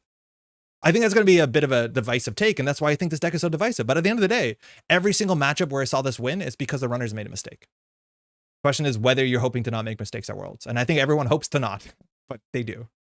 Amaku is definitely a weak point of the deck. We're trying to gear check the runner and AI just beats that. Yeah, exactly. And you can't purge. Amaku is such a hard thing. Like, Lad Amaku is like uniquely a very terrible matchup. I think it'll be interesting to see how well it does at Worlds and how many people bring it. I think people will bring it. I'm pretty sure that folks from the UK, if they're coming down to Worlds, which you're probably going to see less people from the UK at Worlds than you would if it was in Barcelona for obvious reasons.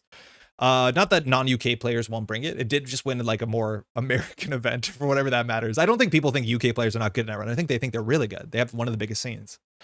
But I think it's up to a player like Rowan to make small changes to the deck to beat the expectations, right? Rowan's not playing at Worlds. Rowan's a judge. Cobra Bubble's judging, if I'm not mistaken. So like having the red level clearance and the Neurospike and the Jupestad, like these are the small changes you have to make to the deck where you have to beat people, and people make mistakes from internal testing too. I've made mistakes to it and I lost the game and be like, oh shit, now I understand I have to do this. So you need to make board states and you need to make changes to the deck where you can produce those mistake creating things, whether it's by changing the ice suite, changing the reach, playing weird tech cards. Like there's things you have to do. But again, I think that's the problem, is that I haven't seen it win a game in which the runner could not have beaten it if they've played perfectly. And I think people are assuming everyone's going to play perfectly. One wrap time or maybe. It's hard. It does mean you technically have to get Amakua to 7 strength. That is definitely something. I think Amakua and Ping are somewhat comparable. I think Rowan's last version was running Ping and then F2P as a F2P to make a hard end the run. So there's some interaction there. But wraparound is definitely a consideration. Shout out to Not Yeti's version that's on Roto Turret, which is not good into Amakua, but that's another like, oh, surprise. You thought the Sentry Breaker was only because of Sarievna and you drew up, but like Roto Turret will end the game.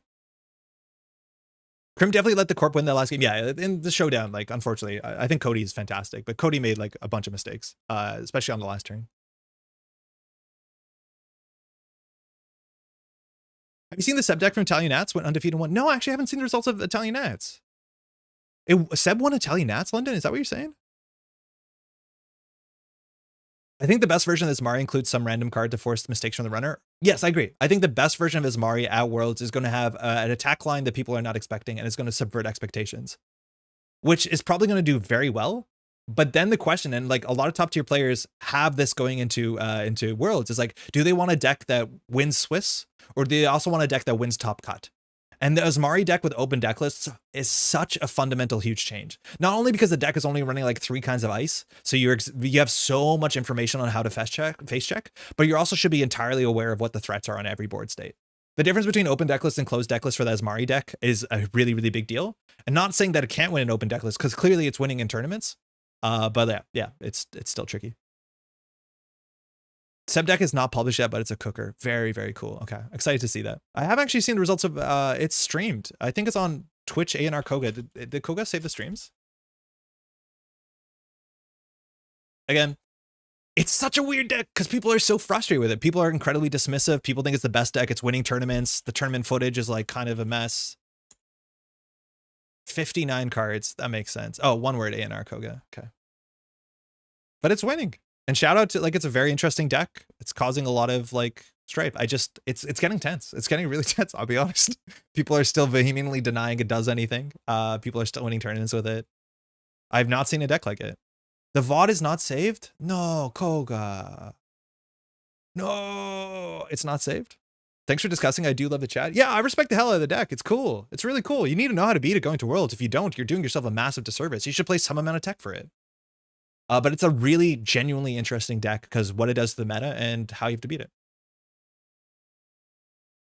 Again, I do think Rowan's version is sick, and it's exactly what the deck needs to do to succeed at World. Increase the reach, make it harder to predict. There's gotta be an Anakin Padme. My runner deck is 59 cards. You mean Corp, right? Right. I think the last one I saw was in that meme is really funny in Apocalypse. There's a really good one for the Apocalypse film with that. Yeah. Anyways, I don't mean to be dismissive of the deck. This is, I think, the ongoing discussion with it. It's very, very interesting. So many great corps you can choose from at the moment. Choosing tech as the runner is so tough. Yeah, it's a really wild meta, right? Because we're seeing still kill decks doing well. We're seeing like NBN kill decks do well. I think we're seeing Tag Storm like be a thing. Egg Infusion Glacier is as good as it's been. PD is still consistent. Asa Group, we're seeing multiple Asa Group decks do some cool stuff. Shout out to Salvo Testing. Barum, who did well at the event with Salvo Testing.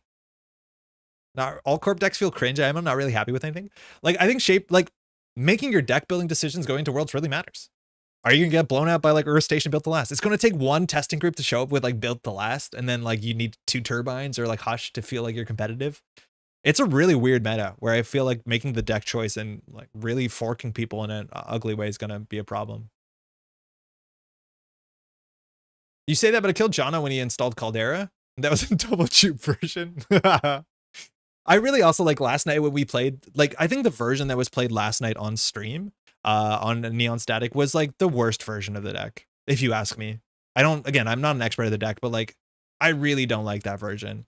I'd rather play the Yeti, the recent Scottish Nationals version by a mile. There's always some deck that is a problem in the meta, but Netrunner's still fun. It's a great meta. Like, I'll be honest, the meta's really good right now. I get it. Like, that's the thing also about the Jupestead Reeducation is I've heard it as a talking point for players who are like, standard is weird. I died on turn 4. This is not healthy. And like, yeah, I agree with them. That's not great. It's a sort of deck where like there has to be some sympathy for a newer player who doesn't have the tech or they don't have the way to like deal with the board state or don't understand the matchup. Like that's just going to feel bad.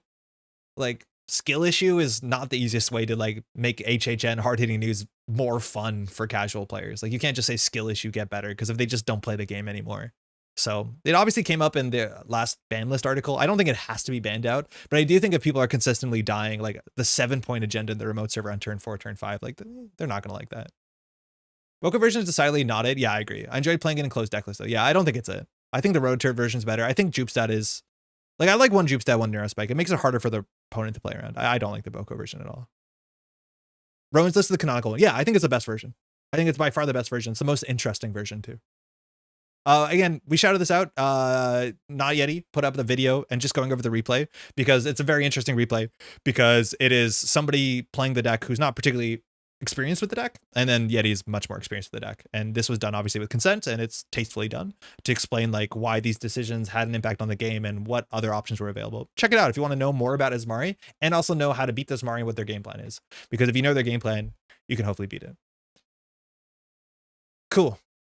There was an Arkham list I had to look at. Hey, Jakob. I like how Jonas Shiniko had just the one Caldera and you can call it a day, I guess.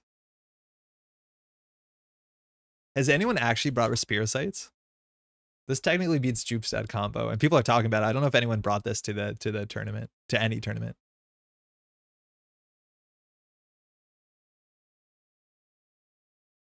I got links. Takeda, how's it going? Degree Mill's so nice on the list. Losing an agenda turn 1 is the easiest way to lose with Azmari. Yeah, that is true. That losing an early agenda turns off punitive threat. That's not great for you. Also, I missed this. Sorry to hear that being a bit uncomfortable. It helps enjoying being the underdog if it helps. Well, I'm glad that you're not minding it too much. I think I'd be kind of like bummed out if I published a deck list that I thought was really good, wins events, and everyone's like, it's still like not great. Like, I don't know. It feels weird. It feels bad. Carcosa Yorick. This is from Assisi. Actually, do you have your list? I don't know if you're still around.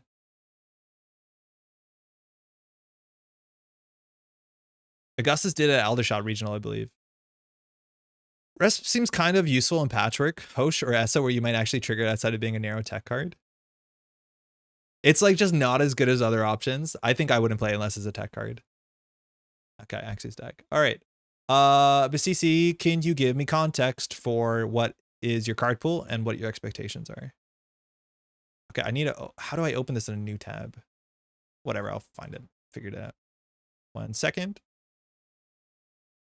That didn't work. Why can't I copy from here? It won't let me copy from here? Hold on, nothing's working. Oh, no, that did work. Okay, hold on. This top of window has been more annoying than recently.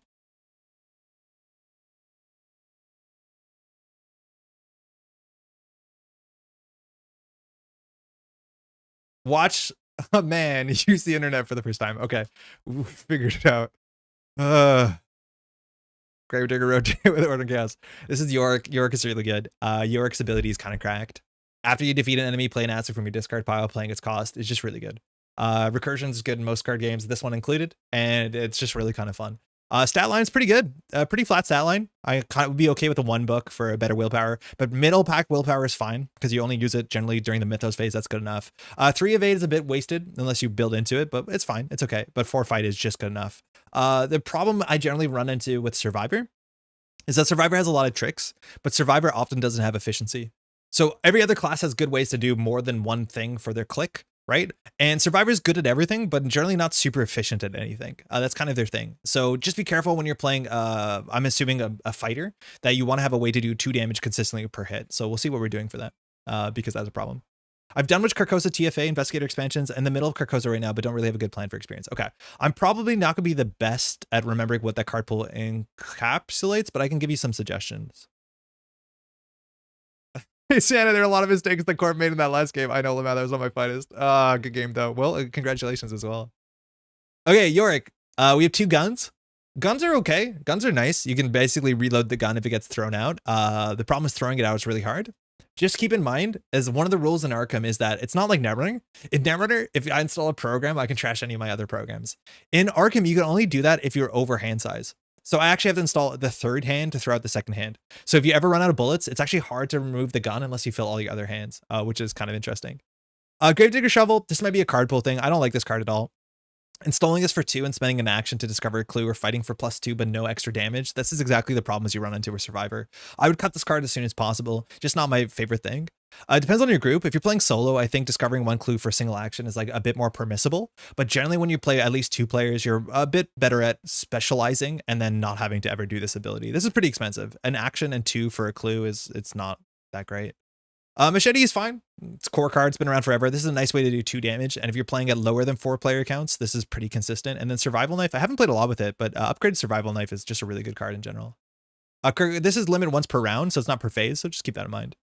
Keepsake and Leather Coat. The more I play Yorick, the bigger your card pool is, the less you need to do this sort of stuff. But the stuff is not bad. It's really nice to have a cheap thing to reinstall because you can just pitch it for the icons and then it comes back for 0 on any off turn where you're fighting Yorick, which is totally fine. Same with Leather Coat. It's totally fine. This might be too much soak. You'll find out. Guard Dog, not bad. It's not bad. I actually really like when I play Yorick to play a Beat Cop. I'll show Beat Cop. Just because the 4 fight stat line is not enough often, and Beat Cop is an asset that you can recur. Obviously, you can still do with Dog, and I think Dog works well with your Survival Knife, but I just like Beat Cop to bring my stats up, because at some point you'll run into a boss and 4 stat line is just probably not good enough. But this is a good card with Yorick in general.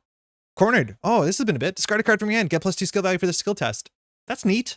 I don't know how much card draw we have for this to support this. It's nice that we can throw things into the bin.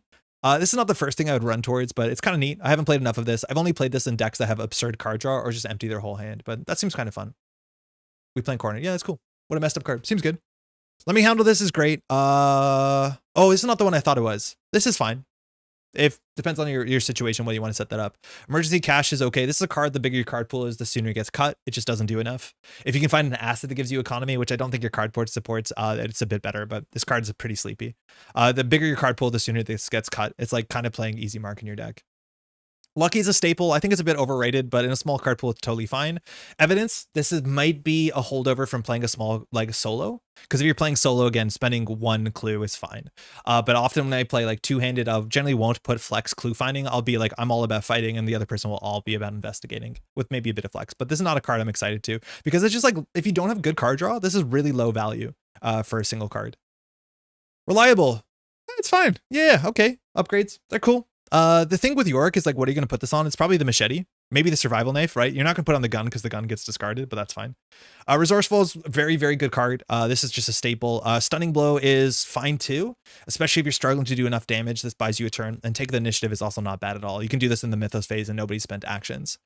I think it's really hard to not play the neutral cantrips, right? Like, I think these cards get slept on a fair bit. I think overpowered, excuse me. The best cards in Arkham are skill cards. And that's because they generally do an effect. They make you pass the tests, which are more important, and they don't take an action.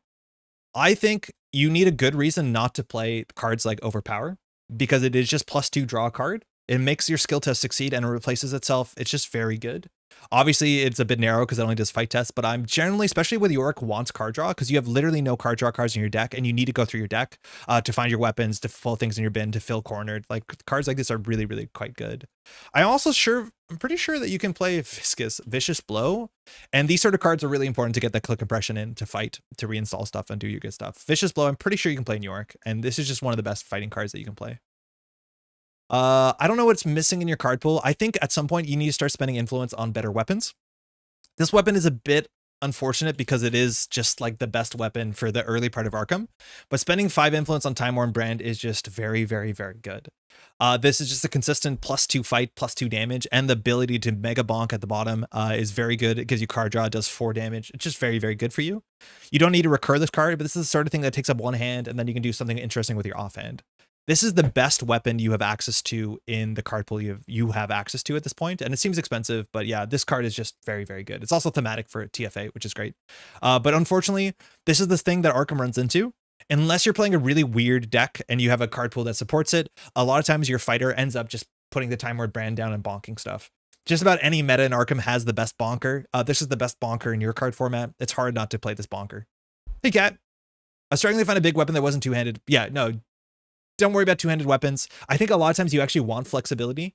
If you want to have fun with Yorick, eventually if you pick up like the starter survivor deck, you have Chainsaw, and Chainsaw is really fun because it empties itself and then you can throw it out and bring it back with Yorick. And Chainsaw is comparable to the Big Bonker. Not strictly better, but it is more fun. Yeah, JNet's kind of down, Dave, so we're just doing a bit of Arkham before we sign off for the day. I could check really quickly what you're missing in the deck list, but I do think you just need a fair bit more card draw if you can get it. What's that busted card that says if you fail a test, draw 2, gain 2? I need to pick up the star decks. Yeah, they're really good products. They're just very good for your money. And if you like survivors, it's like great survivor decks.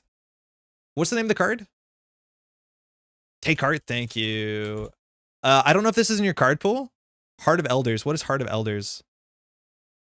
This should be in your card pool, right? I think this is Forgotten Age. This is one of the most busted cards in the whole game. It's hard not to play 2 of these in every survivor deck. You think I have this one? Because this is exactly what you want. And this is why I mean skill cards are so busted in Arkham. You are going to fail a test. Like at some point, you are going to fail a test during the Mythos phase. You commit this, and if it passes, you draw 2 and gain 2 clicklessly. Right? It's like a steel skin attached to a strike fund that you just play clicklessly during a Mythos phase test that you're going to fail anyways. This card is just so good. It's a 2 of in almost every Anarch deck or any deck that can play it. I call Survivor Anarch every once in a while. That's totally not inaccurate. It's also a card that I sometimes will get back with Resourceful. So just keep that in mind. I just pass tests. I don't think you always pass tests. You'll fail book tests. Like you can even investigate and fail a book test just to draw 2, gain 2. Like your action is draw 2, gain 2 with Take the Initiative, with Take Heart. Like that's not the worst you could ask for, but that's kind of fine. Eventually you want to look for a card with William York that gets you a bit more value. So try and find a card that uses uses. I honestly think passing Gravedigger Shovel, and this is going to be a bit like maybe not the best thing to like Flashlight might be fine. Like if you need to get a bit of clues, like -2 Shroud with a 2 book test, anything that's 2 or 3 Shroud, you might be passing with some amount of consistency with Cornered. And this might be actually more efficient than playing Shovel because you get 3 uses out of this. It doesn't really cost you that much to use, and then you want to refill it. Yeah. There's a leveled version, but 1 XP to swap the level 0 version if you're playing by the rules of Take Heart. You have to play XP to swap it. Oh, forget that. Don't do that. That's silly. In theory, if you're swapping 2 0 influence cards, it costs you 1 XP. There's a card adaptable that says it doesn't, but like, just don't do that. It's up to you to figure that rule. I don't follow that rule, especially when Arkham had the old rule model, release model, where like cards would come out slowly. If a new card came out and it was 0 XP and it made sense for my deck, I'm just putting it in. I don't care. I'm not going to tell anyone. I'm not going to call FFG. Nobody cares. If you want to play like that and you think thematically that makes the game more interesting, it's up to you. We're here to have fun. Like, spend your XP on cool cards. Don't spend your XP changing 0 XP cards. It's ridiculous. I'm not a cop. Played a great game alongside Exploding Goat York at the UK Games Expo this year. Oh, I've never tried the Devil Goat. That seems fun. I'm on the phone to FFG. You should start an Arkham campaign for when JNet is down. I really should. We should really get into that. But like, you know how busy the Metropole Grid has now been for content? Like, imagining getting back into Arkham content is like so difficult. But I don't know. I also played the Exploding Goat deck at UKG. Oh, super cool.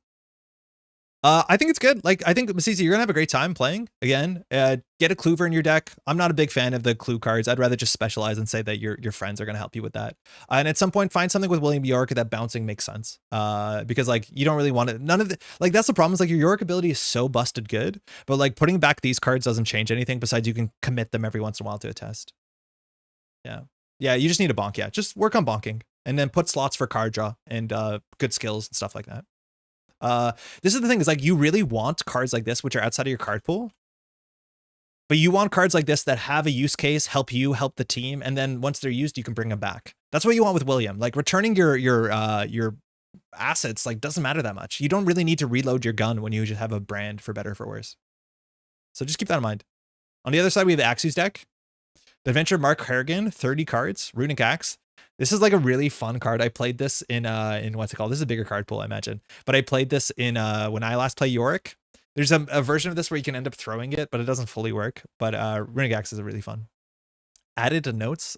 Am I meant to read your notes if I refresh? I don't see no notes. Oh, I found notes. For TFA, currently cleared the funky mission. Game plan: get Runic Axe down, just punch enemies when trying to stay around teammates. Problem currently is they don't know what to get more influence on. The funky mission was horrible for me. I don't know which one the funky mission one is. I think it's the descent one. That one's really great. Using the hold card pool, no hype on Bolas. Yeah, Bolas is not hype. Unless you're playing, I think Bolas is only kind of hype if you play alternate Dog man. Also stick to the plan on Ever Vigilant, kind of broken. Yep. Ever Vigilant 4 XP is like my favorite card for anyone at the table to get. The 1 XP version of this was already pretty good. On Stick to Plan, the 4 XP version is just like cracked, absolutely cracked. Emergency Cash, Faustian Bargain. Yeah, Faustian Bargain is a better card than Cash. The difference with Cash is the supply, so you can put it on your thing. The upgraded supply cards, emergency caches, are not like my fastest upgrades, but there's upgraded emergency caches that give you cantrip effects. They're okay. But why emergency cache ends up seeing more play in some decks is because it's supply traded. So it can show up if you really want it on your Stick to the Plan, and it can show up in your backpack. I don't think either of those are really great use cases, but I think that's the reason why you wouldn't play what's it called? Faustian Bargain. There are other Geekon cards, mind you. I think Stand Together, upgrading Stand Together is really good. The upgraded Stand Together, you both draw 2 cards. That's a really great econ upgrade. What else can you play for econ? One of the busted ones too, not that you can recur it, is the one that you get an enemy and get 3 credits if you kill the enemy. I think it's an upgraded version of On the Hunt. That's not bad. But you have Girish. Girish is really good. Girish is just a great card for the whole table. I think a lot of people like you. Medical Student is kind of sleepy. I don't think I really care about this. Healing on Mark is nice. I feel like there's other ways to do that on click compression. Bolus, whatever. Emergency Aid is like okay in Mark because you want to get your card draw down. Mark has built-in card draw. This is a nice way to heal up. Glory is fine too. Card draw. You might actually have too much card draw in your deck. Practice makes perfect. Oh man, with the practiced like fighting skills like Overpowered and Vicious Blow, it's so good. The fact that you're playing only 1 Vicious Blow is super strange. I would actually upgrade Vicious Blows. I think they're very, very good. Very much worth upgrading. This is practiced is so goofy too. I think it's a really good thing to do. Second Wind. Wait, this is the good one. What is this? Oh, I don't like this card. I think this card is whatever. I'd rather just play 2 Second Winds and say it's on tempo. Prepare for the worst. There's a chance that actually cut down to 1 Prepare for the worst. Just put the Prepared for worst on your Stick to the Plan and get another slot back. You don't need 2 of them. Second Wind is hello mid. 2 damage, draw a card, and Mark is good because it's 2 card draw. It's not bad. I don't think it's that bad. Why do you need Relic Hunter? Why do you have Relic Hunter? I don't think you need Charisma for Medical Student. I think you can play something better there. No joke, in Lego fandom, there's an eternal discussion on illegal/illegal building techniques. I know about that. Yeah, almost Lego please. Yeah, there are illegal, but there are technically illegal Lego because they strain the bricks out. I'm gonna get a second accessory. What is your second accessory in Guardian? Like, I don't know what you'd play. Spend a lot of Soul Stealer stuff. I don't know. I like Beat Cop. I don't think you need it. I'm spending influence on random shit. You're actually set up to spend your influence on random shit. I don't think that's that bad for you. You might. What did you upgrade Runic Axe? Oh, the good stuff. You know this is tabooed, right? I think you're respecting it. You might not be respecting it. Oh, the Bless thing. Yeah, the Bless thing is really good. I don't know if Mark needs it, but the Bless accessory, the 0 XP Bless accessory is really, really good. Let me see what my Mark deck looks like. I don't think I've played Mark for a minute, though. Yeah, the Bless accessory is really, really good. No, I don't have a Mark deck. This is not a real deck. It seems fine. At that point, like the whole card pool, it's hard to go wrong. But you're just playing all the good stuff. I don't know if there's a Crim card here that sorry, Crim blue, a blue card you're playing that jumps out to me, but I'm really bad at looking at a list and seeing what's missing. That's just not my thing. Mob Enforcer, that's such a good weakness for you. Another enemy, I don't care. Looks good. Girish is such a cracked card. And that's the thing is like, I don't think you need Medical Student. I argue that you don't need Hallowed Mirror unless your friends need help because Girish is like infinite healing. I think you can cut all this stuff, which means you probably don't need Charisma, but you've already spent the influence on it. But like none of this stuff actually matters. And Bolas is just not good. Yeah, that's true. If you want to help your team, how do you crack the door down? What is the one that you break the door down? I'm just gonna search the door. There's no way that's that. Oh, it is breach the door. Never mind. Like you can do this to help your team. I think that's one of the cool things that you need in a Guardian deck to make yourself more useful is any turn where there's no enemies, you need to be doing something. I think that's something that changes with player count. With 1 player, you probably can't play pure Guardian. You have to have some clues. 2 player, there's actually half the turns there are no enemies. 4 players, you're okay building a Guardian. So if you're only playing 2 players, you probably want to build, play some sort of things that give you some sort of flexibility to help the team. Breach the Door is one of them.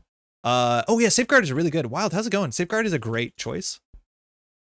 I like Safeguard. Safeguard 2 is even better. Obviously, if you have excellent influence, but this is just a good click compression card. I don't think you need the mask. I think the Wolf Mask is really good, but with 5 stat line, you don't need the Wolf Mask in this deck. And then other stuff you can do, like there's the double that just came out of the last set that's like whatever, but it's not bad. Just play like some nice support cards for your friends. Hallowed Mirrors and extra Sophie and Mark. Yeah, the healing's like you need healing and Mark. I just think with Garish, you're pretty good to kind of go infinite.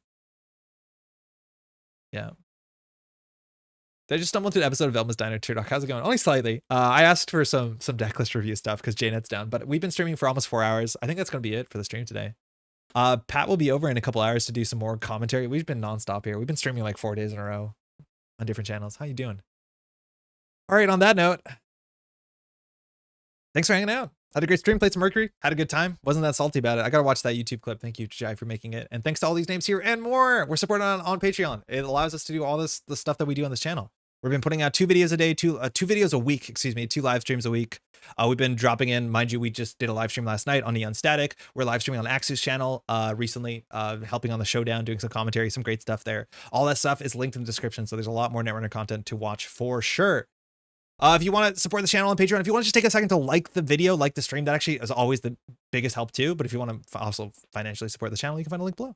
We have a couple tiers. There's actually a slot open on Degree Mill right now. There's usually only 5 slots. One of them is open right now. So if you're looking to get in some sessions, I don't advertise the sessions too much. You'll notice some of the names here have the Degree Mill icon next to them. And you notice some of those players are doing pretty well at tournaments as well. And most of that is their hard work, but it doesn't help to drop in for 2 hours, help support the channel. And once a month, we sit down and talk about deck lists and do some scrims and some matchups and get some homework and stuff like that. It's a fun thing to do.